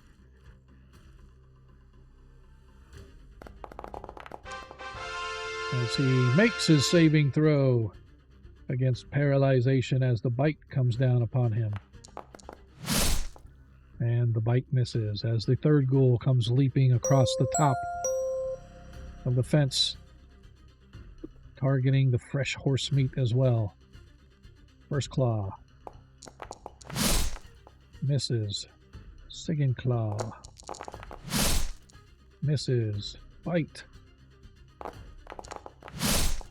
Oh my gosh, what is up? Dice hate me. All right, as that is it for me. As Balafin takes stock of the first one, he shall swing. Oops, wrong one. Balafin, there we go. As he is going to swing with the longsword. Of course he does. Hits. Swings with the short sword. Hit. Oops. I need to get rid of that 6. I need to give the ghoul 6 points back. Alright, there's 2 swords hit. So now he has to kick with the hoof. What the heck? Do twice. That's right. First hoof hits for 6. And the second hoof hits with the second hoof. Pummels it. Alright, so that one's gone. That is his attacks. Deglin. According to Jaskar, you shall not exist, and dust them. Okay, roll a d12, please. Both of them get destroyed. Ah! As they disappear in dust, clawing and screaming. Varys, all right, we got to make Baron. a decision because they're going to keep coming. Baron, you're up. Okay. Your spell. Yes, he is going to cast this spell right now. Okay. First thing I got to do is now. Do I have to target the doorway? So I would just. I don't know if you can really target, but you should be able to just place a template. You don't have to target anything. Just click cast on the spell, and just do place template, and then put it right there in front of the door. Okay. And door. Okay, good. There it is. Yep, there you go. As the web spell now covers that. Okay. Good. Well, we got to make a decision. They're probably going to try to break through there. Do we want to go face whatever's here, or do we just want to get out of here? Well, this place is wooden. I say we just burn it. But Stone, though. Can we burn it? Maybe there's a lot of wood. Yeah, the floors and the roof are wood, and and it'll probably affect if there's something undead up in the second story, it'll probably affect that too. Yeah, we smoke them out with fire. Are we going to damage the environment like this? Yeah, but that only happens if you smoke out things that require air to breathe. I mean, I don't think undead breathe, do they? Yeah, they don't. They don't want to sit in a room while it burns around them, though, either. Yeah, that's a very good point. Which is, do we want to sit and kill, or do we want to stick around and take more fuels because the wind ain't gonna hold them all? Well, Burning this place. I mean, It can hold them long enough for us to figure out what's in that room and deal with it. Or there's two of us here, the ghouls, if we needed to run or to disintegrate. And so whatever's in that room, we might need to be able to face that first. Maybe that's I'm not sure how strong a ghoul is, but they're going to stick to that web if they come through it. Yeah. Well, I would say, I think we should go face whatever's up there. Yeah, I agree, because that's probably the whole reason why they're running in here.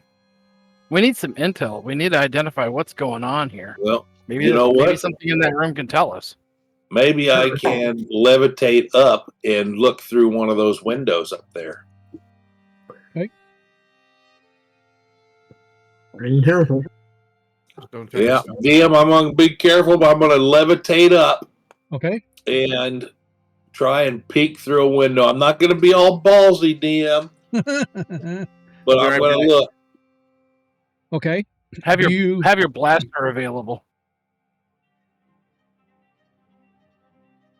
Okay. So Ronnie begins to slowly float up. You can see that the there are a few rooms in the upstairs. Everything on this side of the house, you can see that the windows aren't heavily covered. They're covered with gunk and dirt and muck, right? But they're not like heavily curtained. They have regular curtains on the inside. The windows in the upstairs are partially broken out. Most of them, like somebody stood downstairs and threw rocks through windows. Kind of one of those kind of deals. Like Detroit, right? Going through some of the old neighborhoods of Detroit. Just very run down and very dilapidated. But you can see that there's like 3 rooms along this south wall. But inside the room, the doors are closed.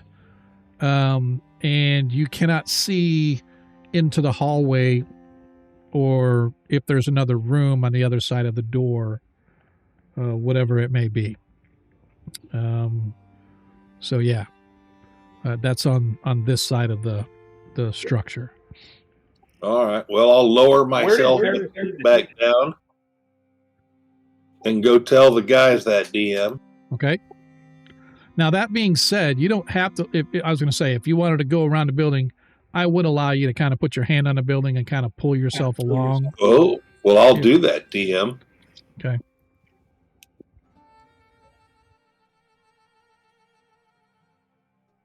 All right.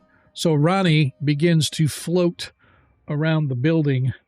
It's very similar on this side of where you're at, although when you get up to here, where this, as you get to this corner here, as well as along the front of the building, there are a couple of large windows on the front of the building and a small one on this side, but it's heavily curtained. All right. Are the windows, so the windows are intact and there's curtains? Yes, heavily curtained on the inside. The windows themselves appear to be intact.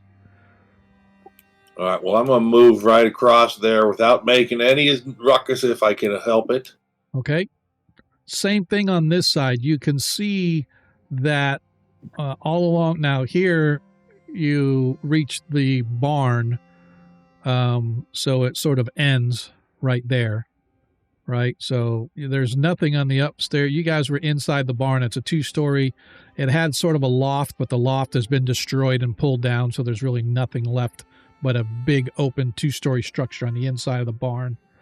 But you can see that, along the north side of the building, all the windows were heavily curtained. All right. Well, I described to these guys, it looks like the north end of the building is the side that whatever it might be is at. This southern half of the building is the windows are broken and you can see into the rooms. You can't see into the hallway. So it looks like we have a hallway with rooms on the very north end. Yeah, it's I got an Maybe idea. we should Does throw anybody some- have a continuous light bulb? And throw some rocks through the windows from the north end. I What I think was thinking is he had continual light. If Baron has a couple questions. Have you detected evil coming from that area? cannot tell from where you're at.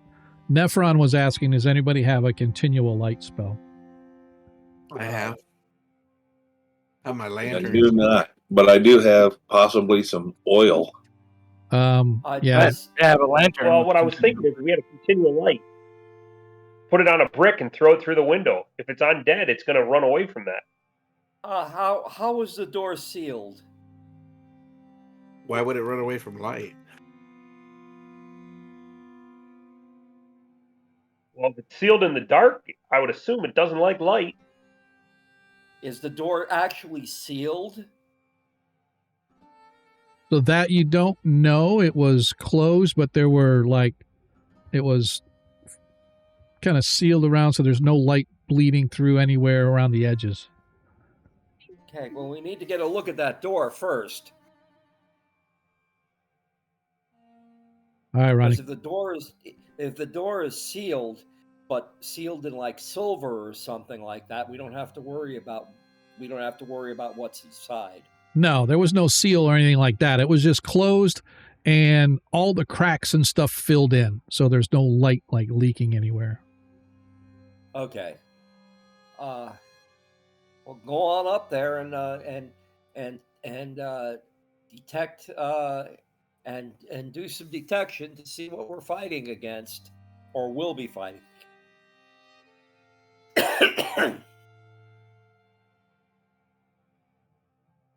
Okay, who wants to do that?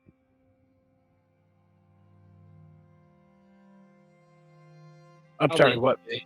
I'll leave. Yeah, I'll go too. As Unless you guys they think I are should stay down here in case any breakthroughs happen. As you guys are down, you hear Balafin call out, "My friends, a creature has come through, but it is stuck in the web." Okay. We'll let it stay stuck on the web. If any get through, let me know, and I'll try to turn them from upstairs. Just go give a quick look and just disintegrate him real quick. Oh. I guess I could do that. Say, hey. Don't even worry about going over there. I'll go ahead and just take it away. By the power of Jeskar! By the power of Grayskull. Okay. Baron's going to walk over to the door and close it. Okay. The door is closed. Move. Thank you. Well, I will follow the cleric and the paladin up the stairs if they're going that way. All right. As you move across, I'm also taking notice of evil feeling. Heading toward the stairs, Zadkiel, you get a sense of strong evil residing in this place. It is the entire building is awash with the presence of evil. But there is an extremely strong sense of evil coming from the upper floor. Can I bathe myself in holy water? Sure. Zadkiel uses all of the holy water that he has. Just one. To finally take. Well, you can't take a bath with just a little vial of holy water. You need to use it all. Sponge bath. Okay. Gotcha. No, okay. Kidding. Okay. No, but I do have vials of water at my disposal, so I'm gonna take a little of the water and spill it on the floor. Does it do anything? They go no, or something? No, it does not. As you drip, Nice. like hot water on lava or cold water on lava. So it doesn't show it on the map, but there's actually a flight of stairs over here in the right hand. There's a spiral set of stairs. At the top of the stairs, there's a little landing, and there is a door that leads to the upper floor. Please move me up with the rest of the people. Absolutely. What is our horsey guy doing? He's staying outside in the paddock watching to make sure that nothing breaks through the web spell that's covering that particular archway. He's a fan of the doors. He is. Yeah, He's, The crystal ship. so, as you go upstairs, and you get to the top of the stairs, you can sense, Zadkiel, that a terrifically evil presence resides on this upper floor. Although what that evil is, you're unsure. Well, it's probably not as evil as the place that we were before, was it? What do you mean? Well, along those same lines, it has that serious taint of wickedness and evil. But what that evil is going to have to wait until we come back from break.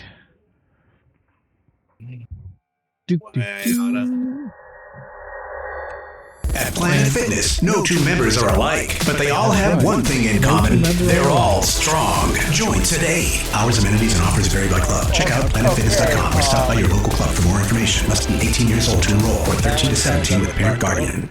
Relax and recharge with a new mattress from Ashley. This spring, transform your sleep with the all-new Sealy Posturepedic collection, starting at $7.99, featuring precision-fit coils arranged right where you need them for targeted support night after night. Plus, enjoy some extra Z's with 60-month special financing.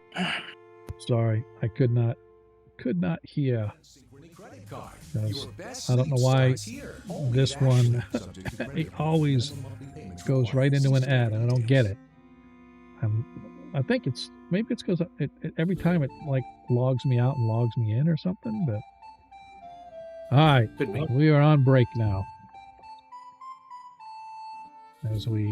Let me go back and turn off the music from the game so we don't have two things of music coming over. And there we go. And here we go again. Does anybody hear it like me? It like all of a sudden it just it's like somebody slowing down a 45 record that's playing. They just put it on slow and it's like and then it comes right back. I haven't heard any music. Yeah, well, there's Monkey's music's playing. You probably won't hear it because it's playing over the stream and it's not playing over Discord. So, all right. With that being said, we shall be back in about 15 minutes. Let me get my timer started. Guess I should have had this ready beforehand, but I didn't. But here we go.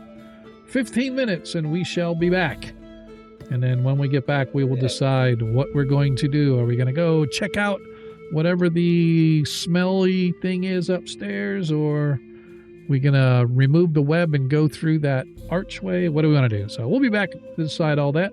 Hopefully you guys will be with us. Don't forget to give out your Nat 1s and Nat 20s soon. Yeah, this is crazy. It's like my internet's dying and the music that's playing just goes but I don't know if it's doing that on the stream or not, so I'm not going to worry about it. But we'll be back in about 15 minutes. Like I said, hopefully you guys will be here with us. Until then, stay safe. We'll be back.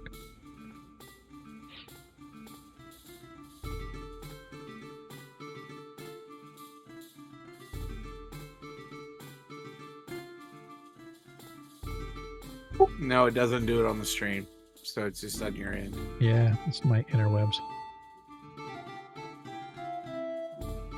All right, guys. I'll be back in a few. I'm going to reload my snacks.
Whoa, it's you, the Capital One Bank guy. That's what they call me. Mind if I get a selfie? Yeah, sure thing. Say no fees or minimums on your Capital One checking account. Wow, that's a keeper. So, where are you heading? I'm off to spread the good news that Capital One helps people keep more money in their wallet with no overdraft fees. Oh, you're the best Capital One Bank guy. Hey, mind if I get a selfie? Sure. Say, Capital One, what's in your wallet? Terms apply. See CapitalOne.com/bank for details. Capital One and a member FDIC.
2 minutes and counting.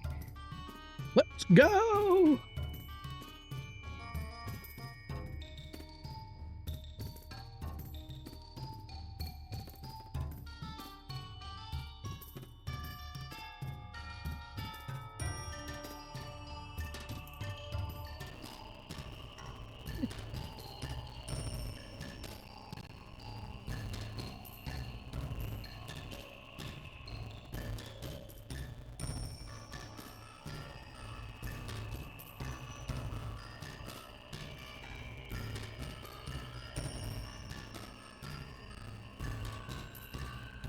Funny.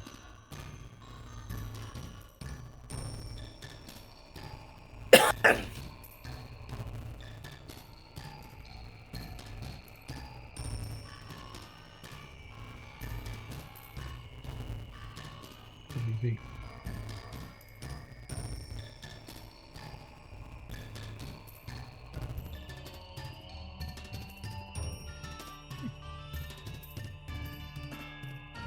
Care to share?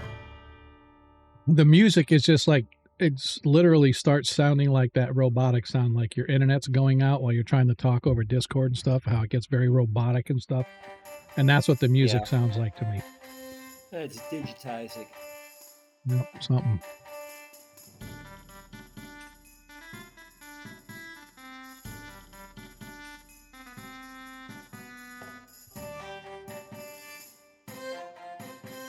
In a quiet moment here, I can tell you that I'm going to start playing D&D 3.5.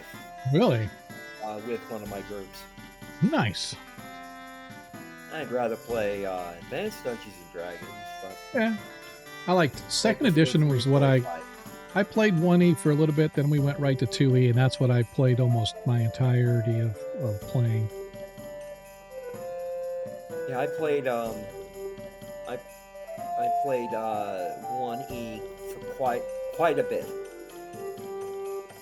and I think I may have played 2nd E for a little while, but 3.5 wasn't too bad. All right, here we go. Let's get back to the game, shall we? Somewhere in here there is a thing that says game. Hello, my peoples. Welcome back. Welcome back, welcome back, welcome back. We appreciate you hanging out with us, or at least hopefully you hung out with us. Come back. As we return to the world of Greyhawk. For those that have been following, our party is now in another pocket dimension or demi-plane or whatever it is that you want to call it, wherein they have discovered this old ruined inn that has been destroyed on the inside. The stable where the horses has been completely ransacked. The upstairs of the barn has been taken away, in the sense that it has been torn down, and all the hay and everything from the up has been long since rotted and gone away. The barn itself is full of dead horses and other animals, as well as human and humanoid creatures, along the lines of orcs and goblins and hobgoblins and humans and whatnot.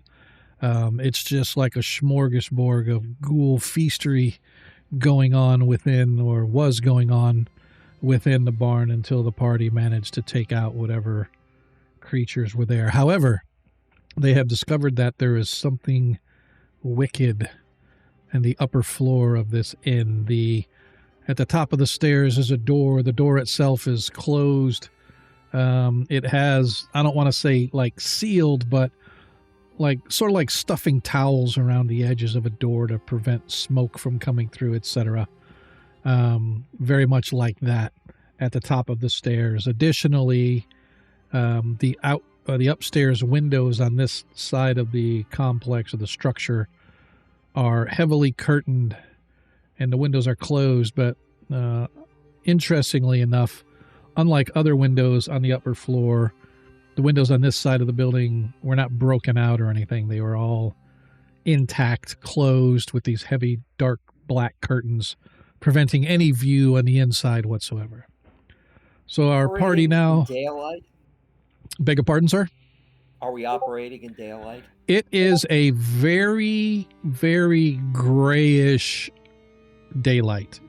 So it's like a very, very gloomy day, but it's dim as well. It's kind of like somebody put a heavy lampshade over the sun and then put clouds in front of that.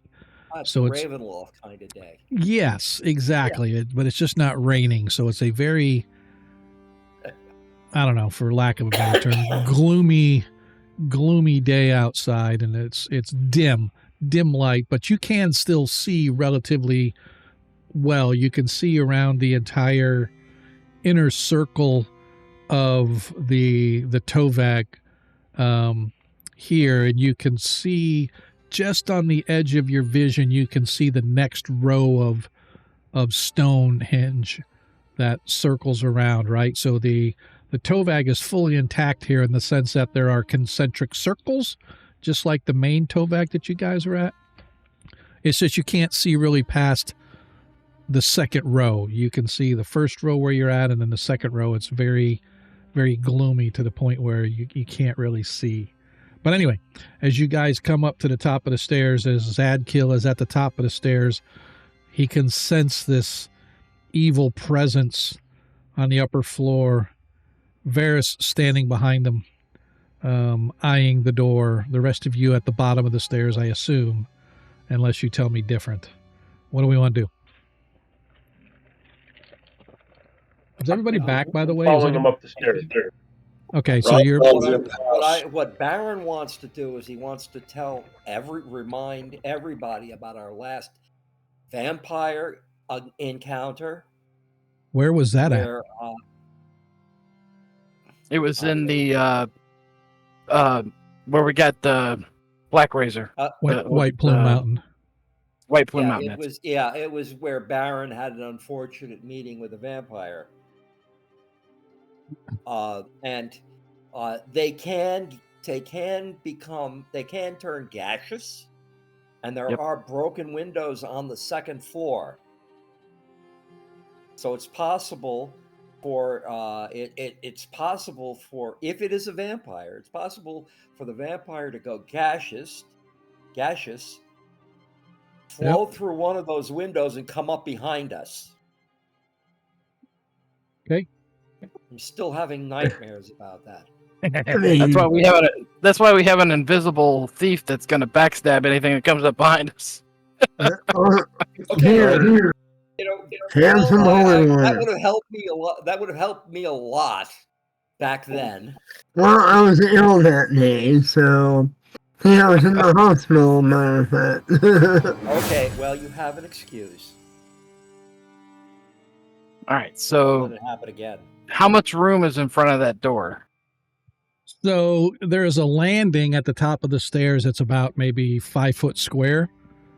So maybe, and then there's a door. So one person, maybe two, if you get nut to butt.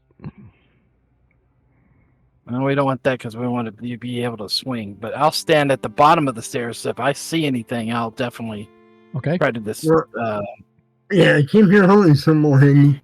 Exactly. Maybe you be midway up the stairs, and then have. Stand at the bottom of the stairs. I mean, we've killed several vampires now, so yeah, it isn't new to us. So, all right. So really quick. Sorry, gotcha. No, I'm sorry. I'm levitating outside the windows, not touching anything. So once this starts going down, I just may come up through the window and just catch everybody by surprise. All right. So I have just adjusted Ronnie Noblight, so he is now 20 feet floating in the air. As Zadkiel is at the door, Varys is about halfway down the stairs, Deglin is at the bottom of the stairs. I've got Baron near the exit of the door, which is, sort of near the bottom of the stairs. Nephron, I know you said you were going to the stairs as well. Do you just want to be with Deglin at the bottom of the stairs, or you want to get right up behind Zadkiel? What do you want to do? I'll go right behind Zadkiel and then kind of looking at Ronnie while he's peeking in the windows. So you can't see that because you're on the stairs and Ronnie's outside. All right. I was just harassing Ronnie for peeking in. Okay. I see what you did there. So instead of Ronnie No Blight, it's Ronnie Peeping Tom. Got it. All right. Well, Ronnie Shador. Peepers. Yeah. His name is no longer Ronnie. It's Shador. So we have to make sure that we get him by the right name. All right, folks. You are at the top of the stairs. Zadkill, what do you wish to do as you're at the door? I'm going to pour the first vial of holy water. Okay. On the floor around the seams. Okay. And I don't know, do some incantation like Saint Cupper, do ya. Come on, man. Let's do some real role play. Tell me what your damn St. Cuthbert prayer is going to be. If Zadkill if Deglin can do it, anybody can do it. Yeah. I want to hear a freaking St. Cuthbert prayer for once, Mr. Okay, so I start putting in the holy water and I start going, Maz. St. Cuthbert, everybody. I'm just kidding. I just the rap it. The rap. Yes. Somebody give us a backbeat. No, but I kind of just and I just kind of whisper and I'm praying internally, kind of like, St. Cuthbert, if this is it, I do this in your honor. Protect my friends and foes shall perish. Protect us from the foes. Something like almost Catholicism. I hear you. I hear you, dude. I just like mucking with you. All right, so Zadkill, nothing seems to happen as you pour the holy water around the seams, but you definitely feel better about doing whatever it is that you're doing, as you feel this warm sort of feeling kind of overcome you, as if somebody is wrapping you in their arms and providing you protection. And you grab a hold of the door and open it? And then I look back. Magic missile. I look back at my companions and I say, are you ready to unleash righteousness on this evil creature or creatures? We shall sanctify this building. Yes. And then I whisper in my head, come on, St. Cuthbert, you let him dissolve freaking goals. What about me? Come on. Represent. Come on. All right. So I have the shield up and I have my sword out and I open the door. Slowly. Ajar it slowly. You put your hand on the door and you go to move it and it is locked. Oh. Foot to ass. I look around for our rogue. Has anybody seen a rogue? Close your eyes and blindly feel around. Varys is. I'm poking in the back with a short thing. You feel something sharp poking you from behind, Zadkill. In the behind. Or you just happen to see them? Hey, this require your expertise. And what? You can't just break it down and be something, man? All right. You can do that if you want to do a Ben Bar's open gates to try to burst through the door. Oh, no. Still it, so. Okay. Here, here's my own lock roll. Roll a saving throw versus spells, please. Shit. Oh. Yes. Well, good thing I have bonuses to my team. Hey, you get on your saving throw. So. And I have the skill here. It's not versus poison, it's versus spell, right? That is correct, sir. Plus 6 to my save. Ronnie had 2 to your roll too, so.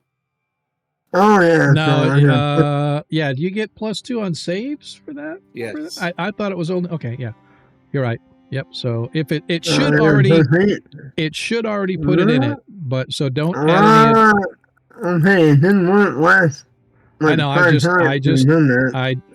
want to see if it works. If it doesn't, then then we'll see. You made it anyway. It doesn't really matter.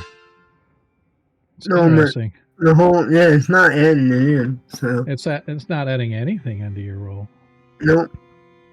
And I have all kinds of those stuff, so. Yeah, I'm looking at it. So it's like passive protection from evil, gloves of dexterity, stone of good luck. Interestingly. Yeah. So I wonder if there's something on here that is something in here that is like overriding or something like that. Like, yeah, ring of protection. Yeah, something. It never added the whole game, though. Yeah, it's kind of weird. And like it calculates my AC and stuff, right? Yeah, it's weird that it doesn't do the bonuses, but okay. Anyway, that being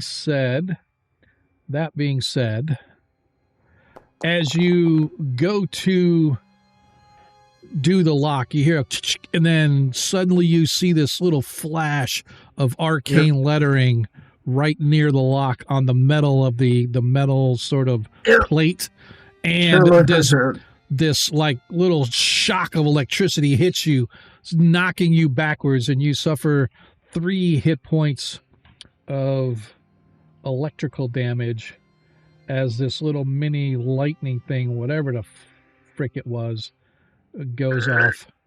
It's a static electricity is all. He was walking on carpeting. Exactly.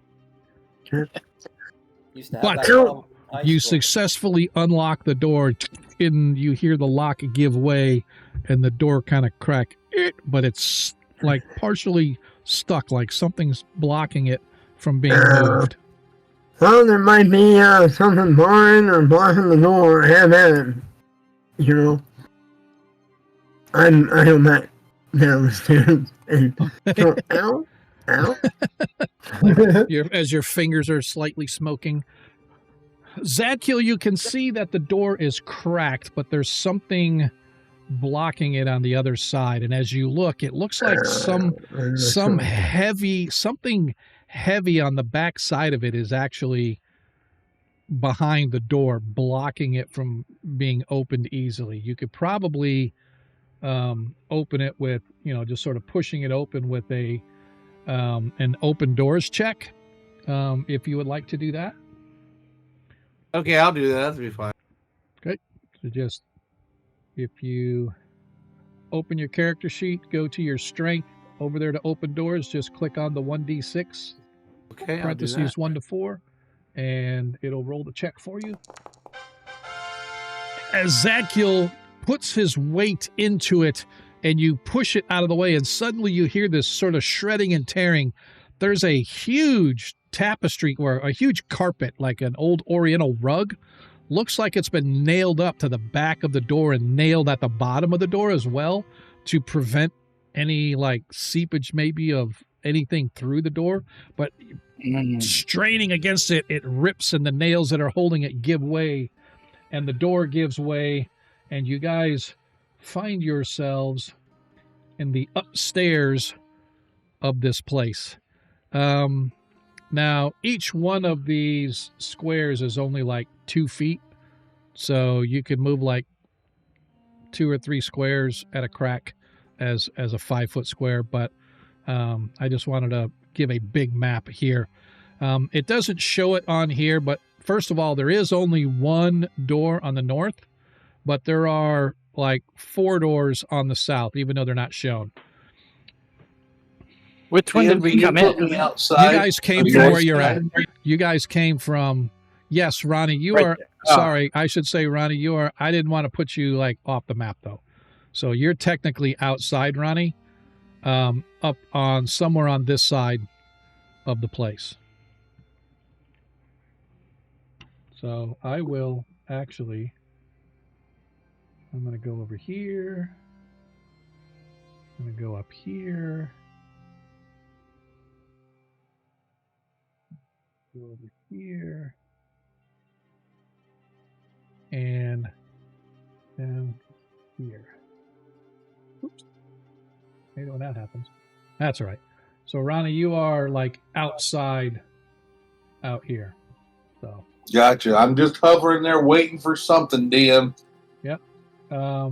You can see that there is a a large double window here, but it's heavily curtained. And there's a window over here, heavily curtained, and there's a window over here, heavily curtained.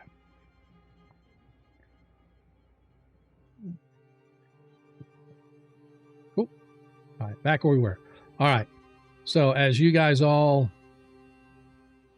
come up to the top, Zadkiel, you can sense that the evil that I was talking about is coming from on the other side of this door.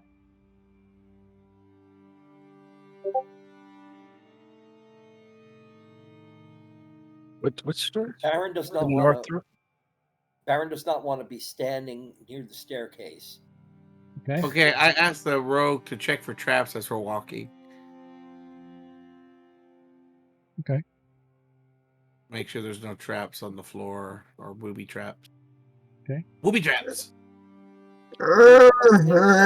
Back against the wall. I put my portable 10-foot pole together and start tapping on the floor.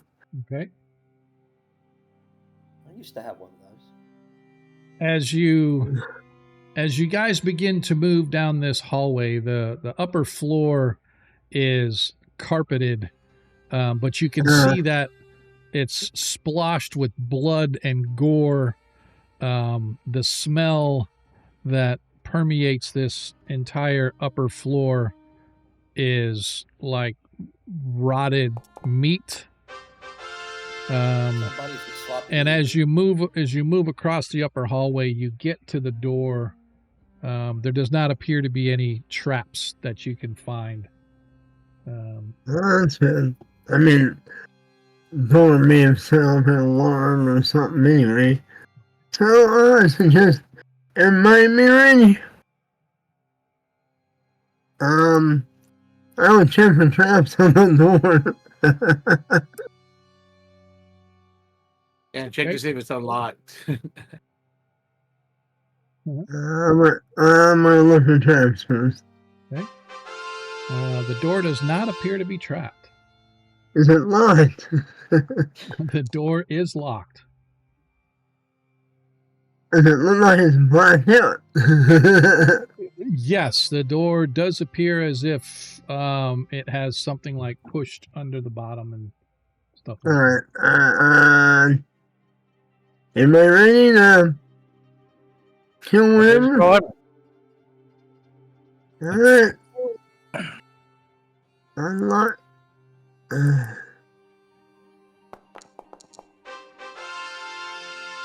With a quick jiggle of your lockpicks, the door opens. Be ready.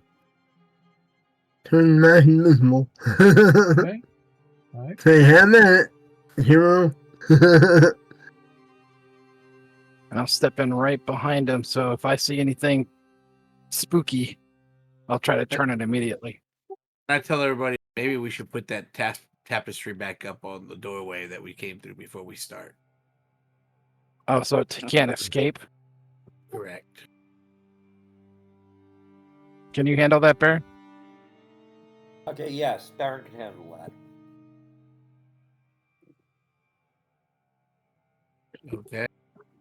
As I presented from the last case we were here, or the last door that we were doing, I'm going to go ahead and do the exact same thing. I'm going to take another bottle, a vial of water, holy water, go around the edges, and then open the door slightly ajar. Okay. Expecting for anything. Okay. Inside, you can see a rather opulent room. There is a bed there, but the bed has no mattress. The mattress has been removed, and you can see that where the mattress was, there is a coffin, and there's dirt piled all around the coffin. As you step in, suddenly moving off from the one side, you can see a small and-tinted creature appear at the door.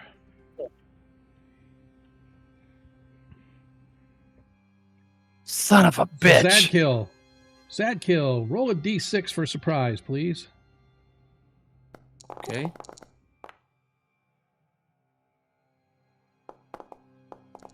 All right, you are not surprised as you were expecting something. However, you weren't really expecting this creature to show up in front of you as you recognize it as something you have just encountered not too long ago, and that is a rust monster.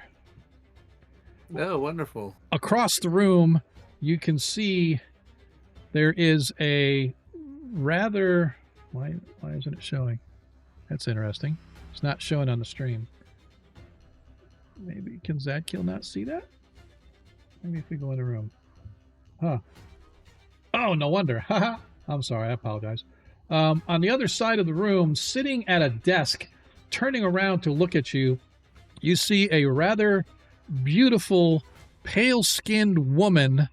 Her flowing white hair flows down her back. She has the palest white skin you've ever seen with ruby red lips.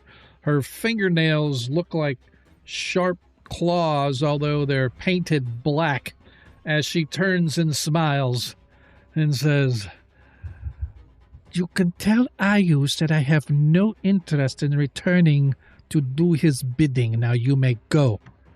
As the creature, the rust monster, appears at the door. So I am going to put us all in combat, although we don't necessarily have combat going on, but there is a semblance of combat in the sense that... believe me, there's going to be combat going on. All right. So as you see this coming around, Baron, actions? Oh, yes. Spell against the rust monster. Okay, Deglin, action as you see popping in the door right in front of Zadkill, this rust monster, and your heart sinks. Yeah, I pull up my +2 club. Okay.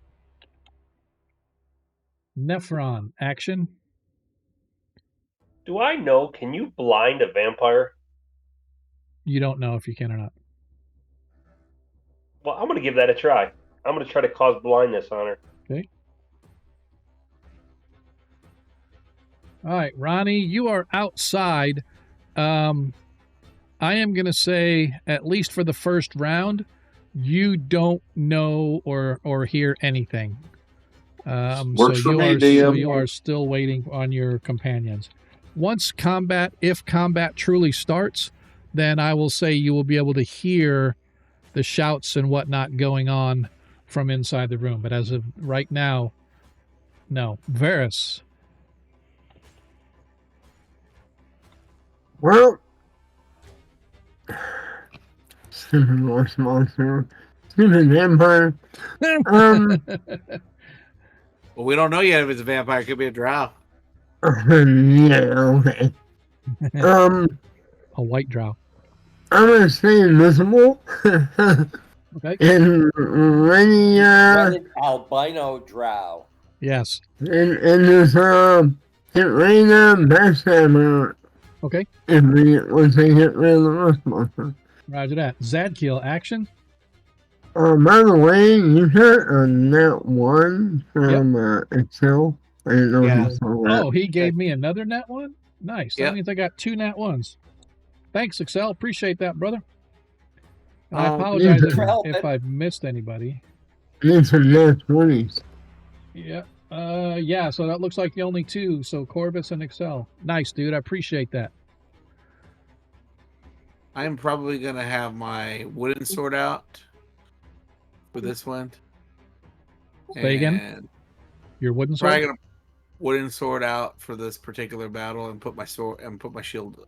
Maybe. Let me see. This okay. My armor magical. Oh yeah, +1 armor. Nah. Yeah, I'm just gonna keep my shield. I don't care.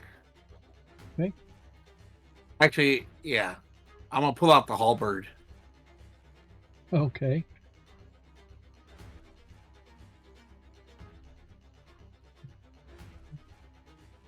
Okay. So you're using a halberd? Yeah. All right. Rust monster's large, right? I don't No. think so. They're like medium-sized creature. And he is outside. Okay.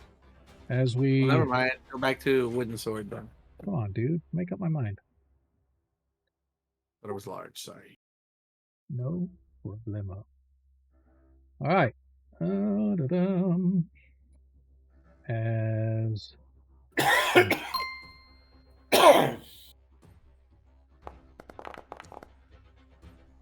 All right. Baron, you're up first. Oh, yes. Oops. Okay. This might be a good information gathering option. All right. Well, let's see. First, let me go ahead and zoom out so I can actually see it. And then do this. Worked. Okay. Nice. Whoosh. As several little darts of energy come blasting out of the magic user's fingertips, pummeling. I'm still casting. I'm still using or casting 5 of them. Okay. So what do I click on each one, or just go down to 5? No, you can. If you want them all to go to the rust monster, just go down to 5d4 plus 5, and poof, just click it. Okay. Yeah, because what I'm looking at it here, and it's damage magic missile, damage magic missile, damage. Magic missile. Yeah. So you just need to mouse over it, and it'll tell you how many it is: 5d4 plus 5, 6d4 plus 6. You just have to mouse over it. I'm not getting anything. If you mouse over it, doesn't tell you. Nope. That is weird. The last time I did it was like counted down 5 and then click that one. 2. That's what you want to do. That's the one that you're doing. It's weird that it does that because it's like. Let's see. All right. There it goes. Okay. Oh, I see what happened.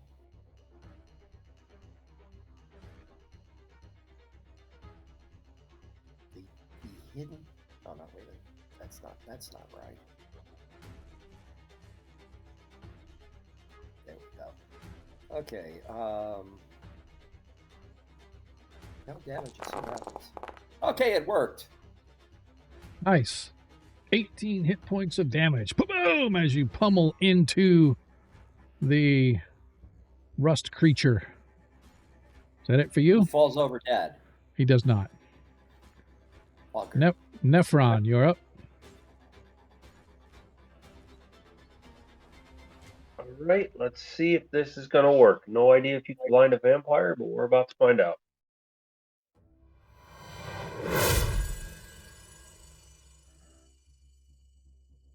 I think I cast it. Did I cast? You did. It showed cast. Let me be here for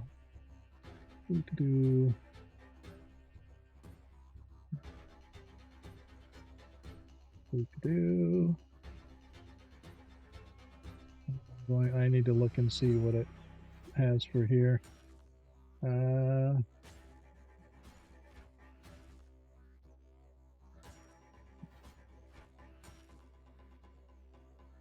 So they are not immune to it, so she has to make a saving throw versus spells. Yes. You could use your nat 1 here. I can, if I want. But if I were to do that, that wouldn't do anything. Right?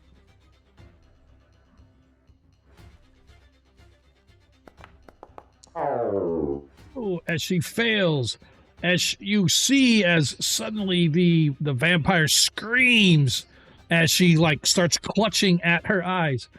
What are you doing, you idiots? As she screams at you. Zadkill, you're up.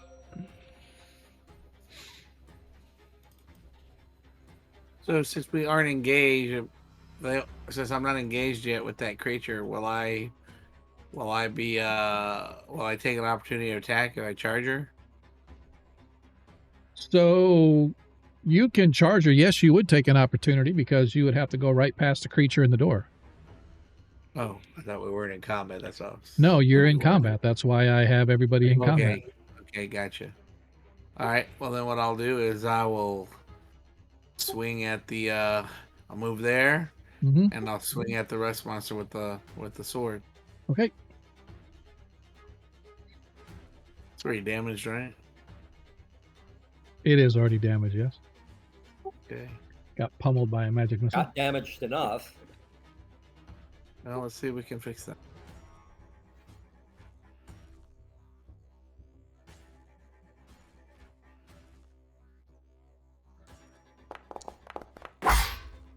Nice, as that kill hits.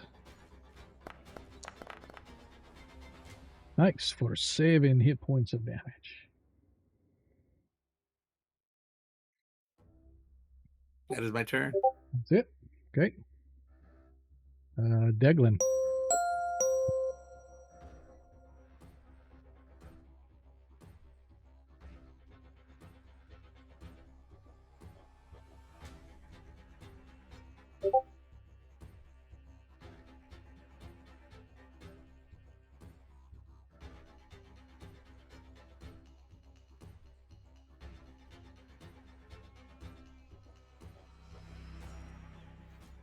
Sorry, I was on mute. Sorry. I was like, if I step to the door, can I still see her? Yes. Hang on a second. It looks like it's.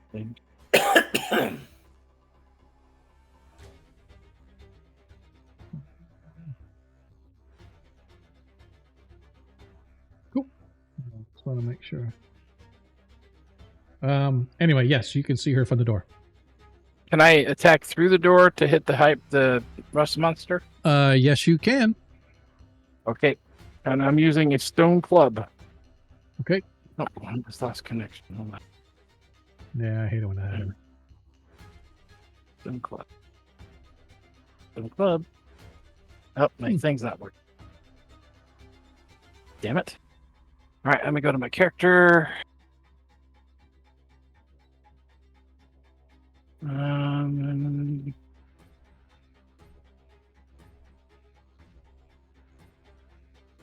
Of course, it's not my character listing anymore. That's why it's not working. What? I had this +2 stone club. It's not in your. Isn't it in the bag of holding? I thought. Nope. Because I know you had it. Let's go here. Yeah, it's got the belt and it's got a holy symbol, a stone holy symbol. It doesn't have the.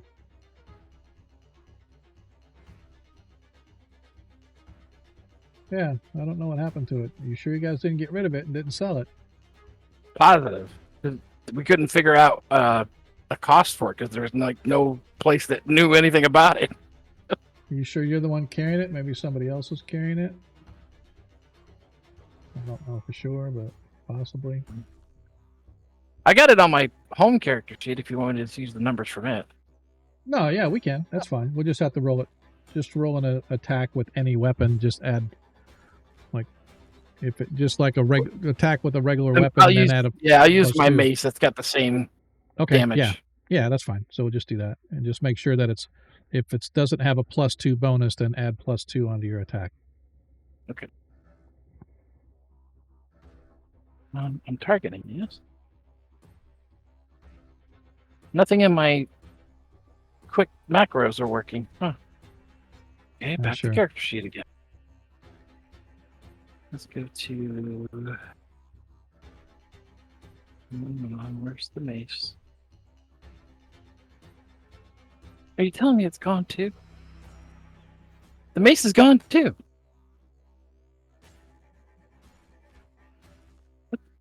Try refreshing. Say what? Try refreshing. And it disconnected me a couple times. So maybe there's nothing really even on his character sheet. Oh, really? Yeah, well, I mean, he's got, but not his, like, what, you had the Mace of Disruption, right? I have a Mace of Disruption. That's a +1 weapon. Yeah. So let me see if that works.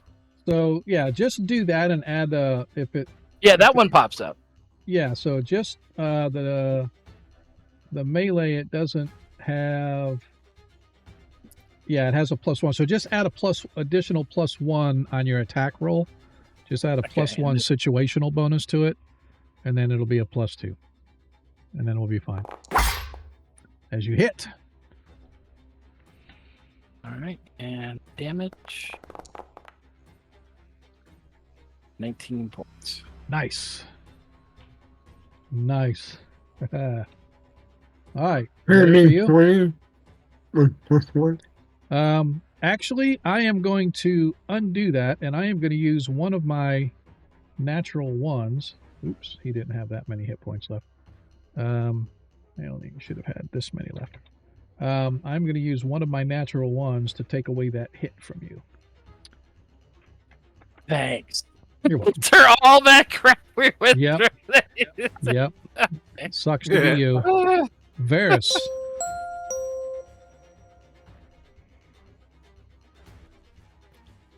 Alright, so we know it disintegrates, like, metal weapons in order, metal objects. Yes. Right.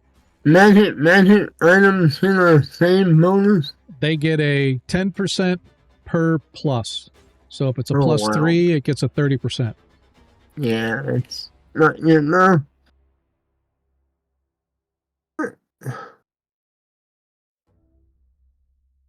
Where the heck? Oh, you know what?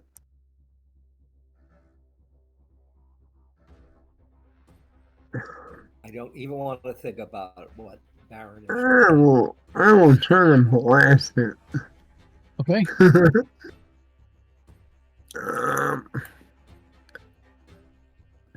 Target.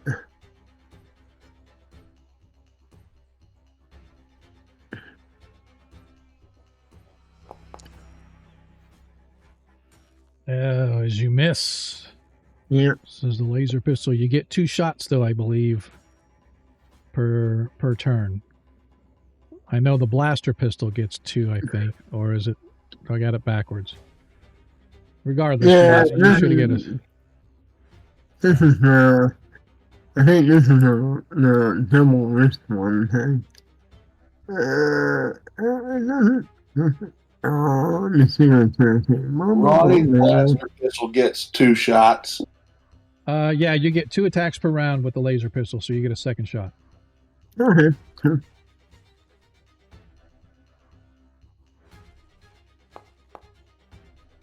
As the second shot hits, could be 2d8 damage, I believe. Nice. 8 points of damage. What? No, I don't know why it did that. That's kind of bizarre. Yeah. I don't know. So let me figure. You took off 8. Somebody else had it targeted. Yeah, no, that's fine. For some reason, it did damage of 2d8, and then it came back and did damage of 0. I'm like, what are you talking about? No, he did 8. All right, so is that it for Varys? Yep. Varys is now visible as he fires, and he comes visible. Not that it really matters. Yeah. All right. I am going to do a... So, high or low, Deglin? I go high. High. So anything over 50 is Deglin. Anything below 50 is Zadkill. It attacks Deglin. It does. As it moves out here. And let's see. I need to... Where is it? All right.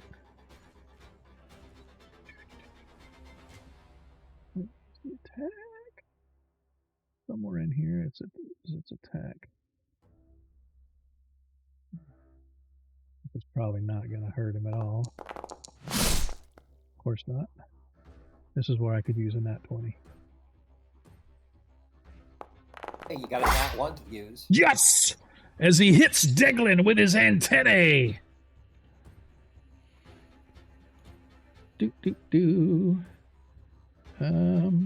Where is it?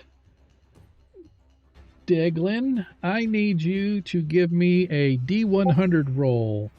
You have a 20% chance to save as the two antennas strike into Deglin, slamming into his armor. And as you stand there horrified, your magical plate armor disintegrates under the destructive power of the creature, as you are now armorless. All over again. Was it Wonderful. No, it was +2 plate.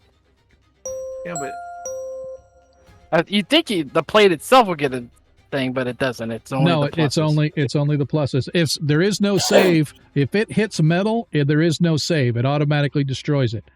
If it's non-magical. I thought it was +2, and it doesn't. No. Say, if it gets hit, it goes to +1. No. No.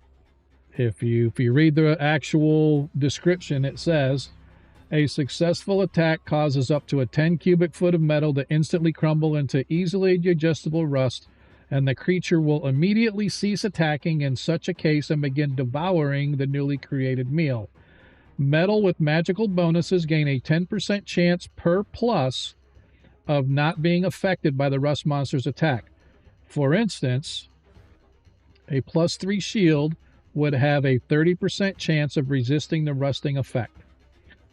Okay, so that means that it's motionless for the next round. Yes, so now it is going to stand there and feed. I'm going to say, since it's plate armor, he's going to be there for the next 4 rounds. The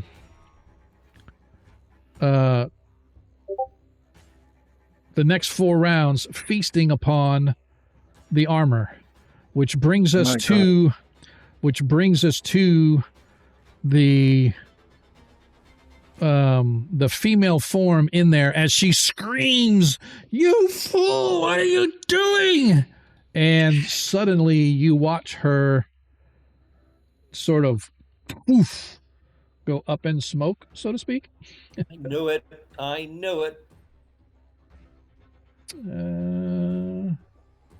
Where is it?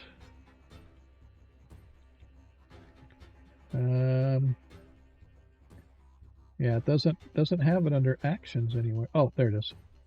I am flashing back.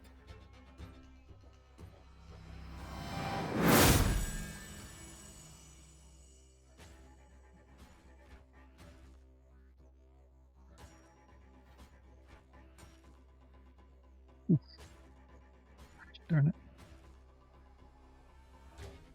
All right, this is really pissing me off. I have to move her just so I can deselect her. All right, as she is now... Dang it. Gas form. Oops. Back to the top of the order. Actions for Baron. He's going to charge the rust monster with his staff. All right. Your staff, Deglin. I'm going to try to hit it again with the stone club. Okay. Nephron. You know that you affected the... Shoot a crossbow bolt. Shoot at what? The rust monster. Oh, okay. Gotcha.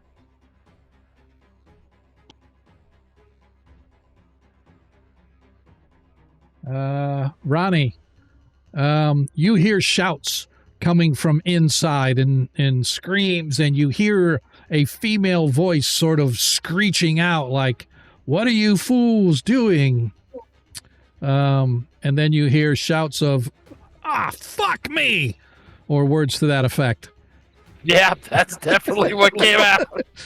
Damn, I'm going to use my sword and smash my pommel into the window to break it. Okay, which one? There's 3 windows, the double window or the 2 side windows. Which do you wish? Now, when you say double window, you mean double pane or just there's two big windows? No, there's two. It's a two windows side by side, so they could be like swung open to one big huge window. Gotcha. The big one, DM. Gotcha. Okay. Varus, action, as you are now visible and you can see. I mean, I'll try blasting it again if I need to. Otherwise, I'll win in the Hunt of Empire. Okay. Zadkiel. You watch as the monster. Okay. Oh. Wood sword. All right. Cool. Yeah. All right. So the rust monster is just doing its own thing. I am going to let's see. Going to move to here and to right here as she is blinded. Not that you guys know this, but metagaming, she is trying to find her way out since she is blinded. Nephron, you're up. I'm sorry. Yeah, since nobody's casting a spell, therefore Nephron, you're up. Let's see. Target him and my crossbow.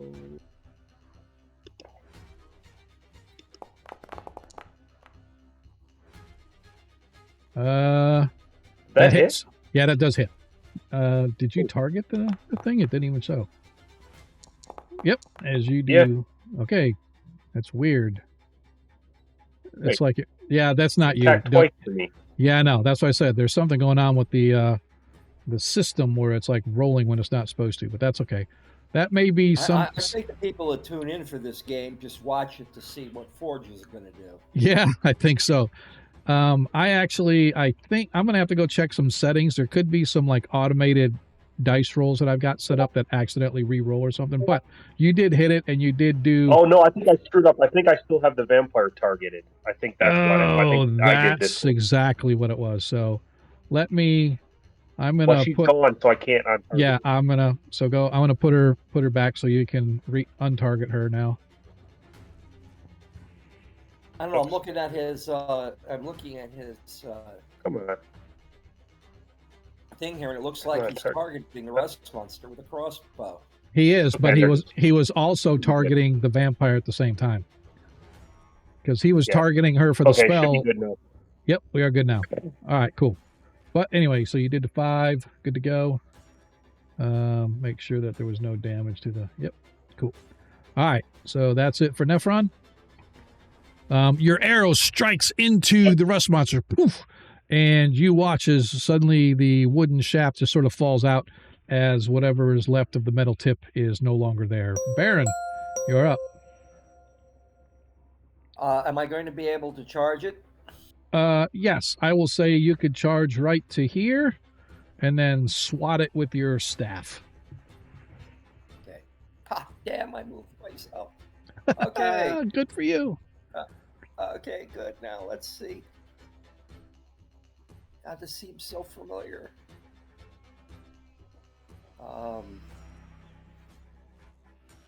Right.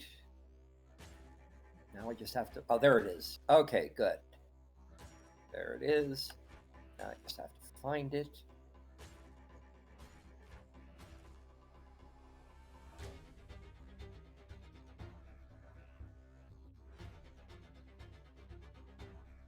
Click. You can do it. And attack. Nice, as you strike, as you hit it with thy staff. Okay. And did I do 18 points of damage to it? You did not. You hit it with an 18. Okay, good. It is a medium-sized creature, so now you just need to roll your damage. Okay, that would be D6 plus 3. Yeah, you just roll the D6 and it'll add it for you. Okay. All right, plus 3 is 5.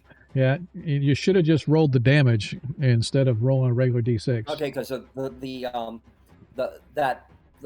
pop-up disappeared. Well, it's in the chat. So if you go into the chat, it actually has it there as well. So let me take the additional 3 off. So you did 5. Nice. As you pummel on it, as the creature stops feeding and turns to look to see who's doing what to it. Zadkiel, you're up.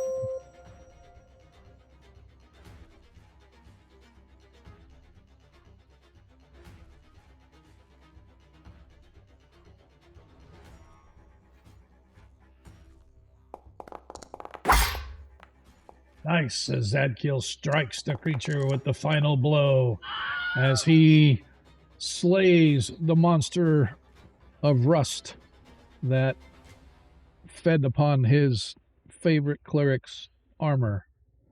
As you guys look around to see Deglin, as the creature falls, you shed a slight tear as the remainder of your armor has crumbled away into nothing but bits and chunks of rusty metal, the magic holding it together long since feasted upon by the rust monster. Looking around the room, though, you don't see the undead or the female that was in here. Give a search check as if you're searching for a secret door, please. I was gonna use the gem of true seeing. Okay. So as you look through the gem of seeing, you can see that the vampire has turned into mist, and she is floating along the walls. As Ronnie, you smash through the window, entering into the room.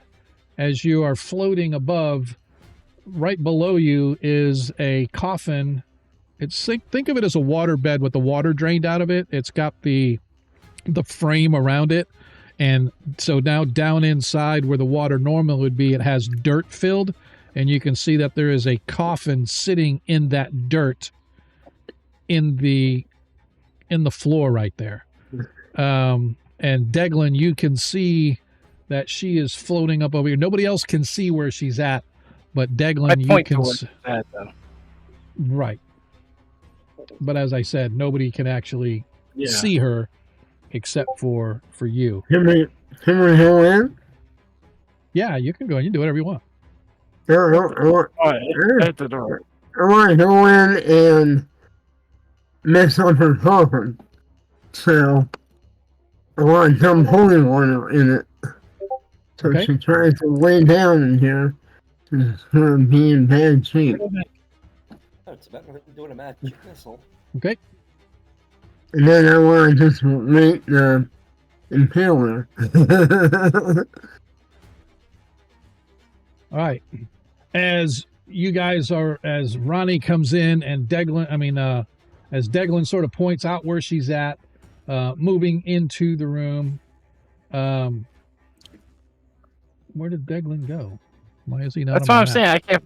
I must have gone underneath somebody. I have no idea where I'm at. I didn't move. I just looked up and it was gone. I wonder. There he is. He's back here. Yeah, that was bizarre. That was bizarre. So I have a bottle of holy water down in her coffin. Okay. Spread it around a little bit. All right. So as you're doing that, Deglin, you watch as this mist quickly moves its way around, and suddenly it disappears out the broken window that Ronnie just came in. And you watch as whatever the smoky mist was disappears out of there. Just escaped out the window. Thanks, Ronnie. Well, we can inspect the room, though, without having to fight for it. Yep. Maybe there's some +2 plate mail in that locker. I'm kind of naked right now. I'd say take that plate mail and carry it around just in case we get another rust monster. We can just throw it at it. Look. There's nothing left of that armor, is it all? Well, it's no question about them. Okay. And and he doesn't look cool in his moleskin underwear. And with the holy water in her coffin, she's going to have to find another coffin. So, as you search about the room, there's really nothing much of value, although in the footlocker chest, there are numerous like body parts. Some like torsos and some other such things, as well as there is at the bottom underneath all of that, there is one, a small bag of gems, and two, there is some functional armor, although it's more like padded type armor. Better than nothing. But it's not like in good shape. Stop.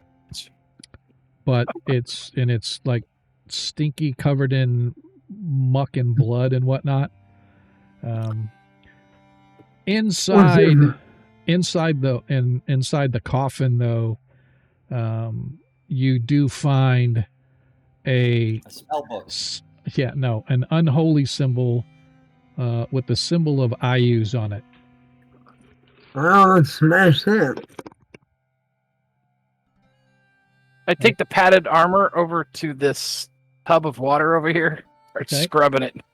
Okay. In fact, there is water and there is perfumed soap and everything there as well. So that's what I'll do there. What's the value of the bag of gems? So inside the bag of gems, you find 10 diamonds, each one worth 1,000 gold. It was a great hiding place. Okay. Baron wants to go over to the desk and look at the spell book that's sitting on top. There is nothing over at the desk. There are papers and other things there, but nothing that looks like it's been written anytime soon or anytime recently, I should say. So, okay, assuming that the when she was sitting at the desk, she would turn off any traps. I'll go ahead and look at some drawers. Okay. If there are any. Yes, there are. Drawers are all empty. Nothing but dust and ruinous detritus in there.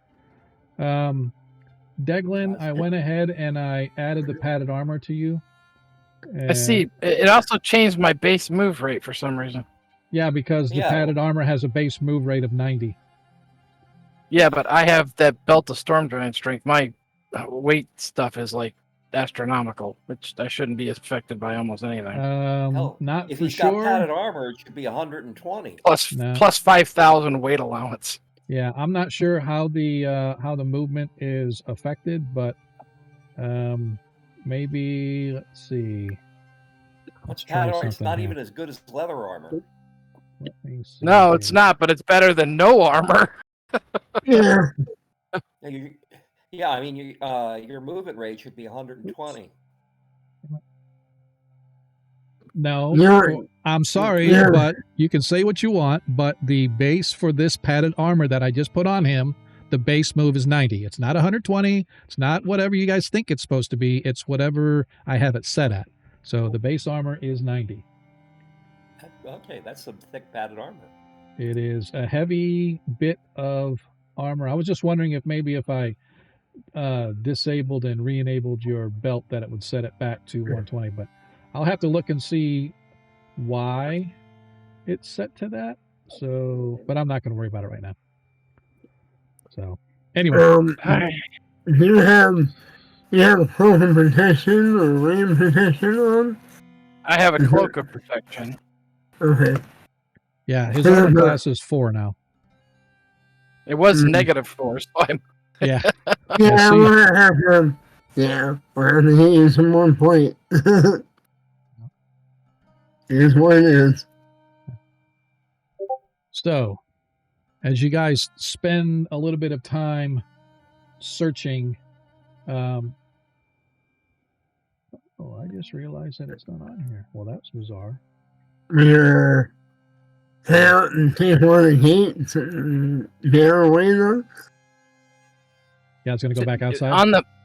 On the table though, there was some maps and stuff. That's just a pictures. That's just the map pictures. Somebody put stuff on there for flowery sake.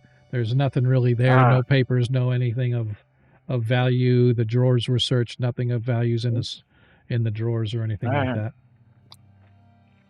Okay.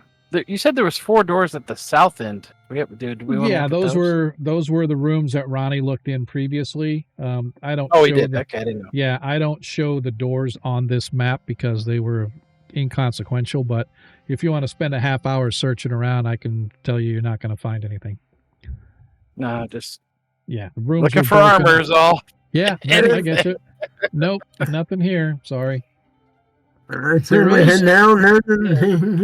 There is some nice rusted armor right there on the floor in the room, though. If you want to.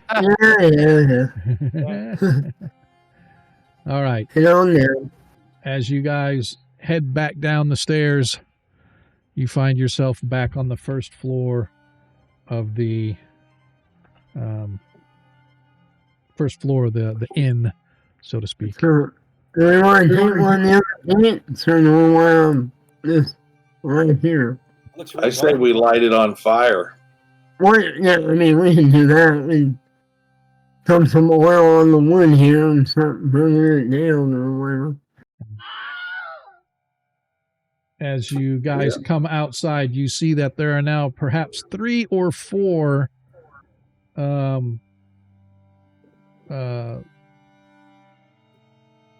ghouls, thank you, stuck in the webbing at the entry of. And I should say that Balafin is over there, and as they come in and get stuck, he stabs them to kill them. Well, we want to take this one and be done, or take it this time. It's nothing new.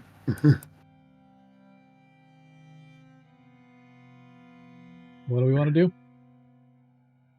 Well, I guess we need to go through one of the other portals. There's the blue or I think it's yellow. Or there's yellow. We could still go through the one on the east if you guys want. I don't think so. Mr. DM, I can't see the map at all. It probably haven't moved yet. That's kind of weird. I know. Do this. I saw 20 feet moving around. Yeah, that was Ronnie. So let me. You may have to refresh yours because Ronnie's no longer set at 20 feet. But I'll put everybody down. The game's we're about to be done anyway, so it's not like it's. Oops. How'd that happen? That was weird. All right, I'm refreshing. Okay. I'm putting everybody down in the paddock. So you guys can all decide what you want to do. There we are. So you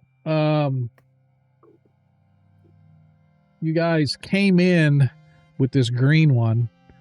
There's the one over here that's webbed, which has the white sort of, and then the blue one, and then there's a yellow one to the west. Yeah, what do you want to do? What do you want to think about and get decide this time? Yeah, I'm ready to call her a night. Yeah, me too. Okay. All right. We can. Are we gonna burn this place down? But I just want a decision which one we're going through, so that way I don't have to worry about people looking up the adventure and figuring out what's coming next. Oh, Looking up. I don't know. no idea what the hell you're running. So. Yeah. Me neither. I did. I'm designing a dungeon for a contest. So. I Let's say we go do through this the- light blue right here. Yeah, we go through The the one blue. that's right there looks like a good one. All right, so we will pause the game right there. Our decision is going to be to head south. Hopefully, it's a good decision. If it's not, I guess we'll find out next time. In the meantime, let me do this first so I can. In the meantime, we appreciate you guys hanging out with us. Those of you that stayed with us the entire game, mucho apreciado. As everybody starts bailing on me before I even get a chance to say goodbye, but that's okay. We will be here. We will be here Friday. For those that follow our 5e game, we're streaming this Friday since we couldn't do this past Friday. And of course, we will be back here next Monday, same bat time, same bat channel. What I am going to do now is I'm going to try to figure out who can we raid. We will see you next time, but I'm going to try to figure out who we can Bye, everybody. raid. Man, everybody's just bailing on me. Nobody ever wants to stay for a raid. I don't understand, but that's okay. I always stay. What are you talking about? I have an excuse. Well, not everybody. Okay, well, good night. All right, man. Good We'll see night. you next time. Yeah, Thank you. I don't know why, but when I try to do the whole raid thing, it doesn't pop up with anybody. So we're going to do this. So let's go back and see who is out there. Darlene Creepshow's out there. We haven't done her in a while, but she's not even doing D&D. They're doing something else, I think. Is she doing her? Yeah, she's back to painting. So this isn't a recorded one, is it? I hope she's not doing recording ones. Let's head over to, I'm going to do Eric. We're going to raid Eric, but we definitely appreciate you guys hanging out with us. Hope tonight wasn't too bad.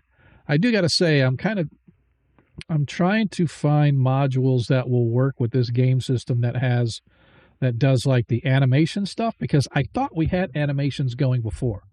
Could have swore we had stuff going before. We had some, yeah. We did.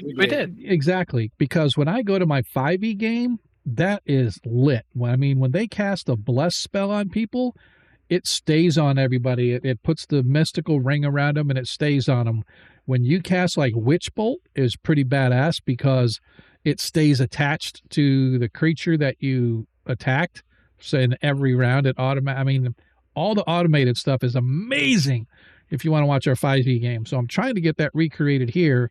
There's nothing built into the game system. All it shows is the status. So when I click on a token, and if they're webbed, it'll have the little web token on them and stuff.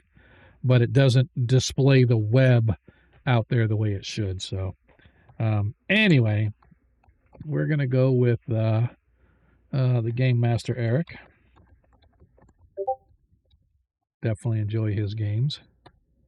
Hopefully has been created, and I hope that however many people we got, all 5 or 6 of us that are still left, are gonna hang around and to bounce over them. But like I said, I really appreciate you guys hanging out with us.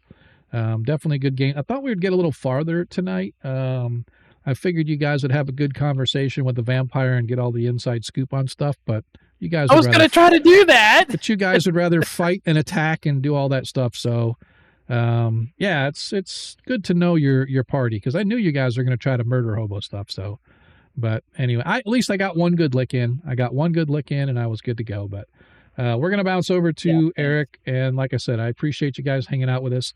And until next time, just remember, in a world you can be anything that you want. All we ask is that you be kind. We'll see you next time. Peace.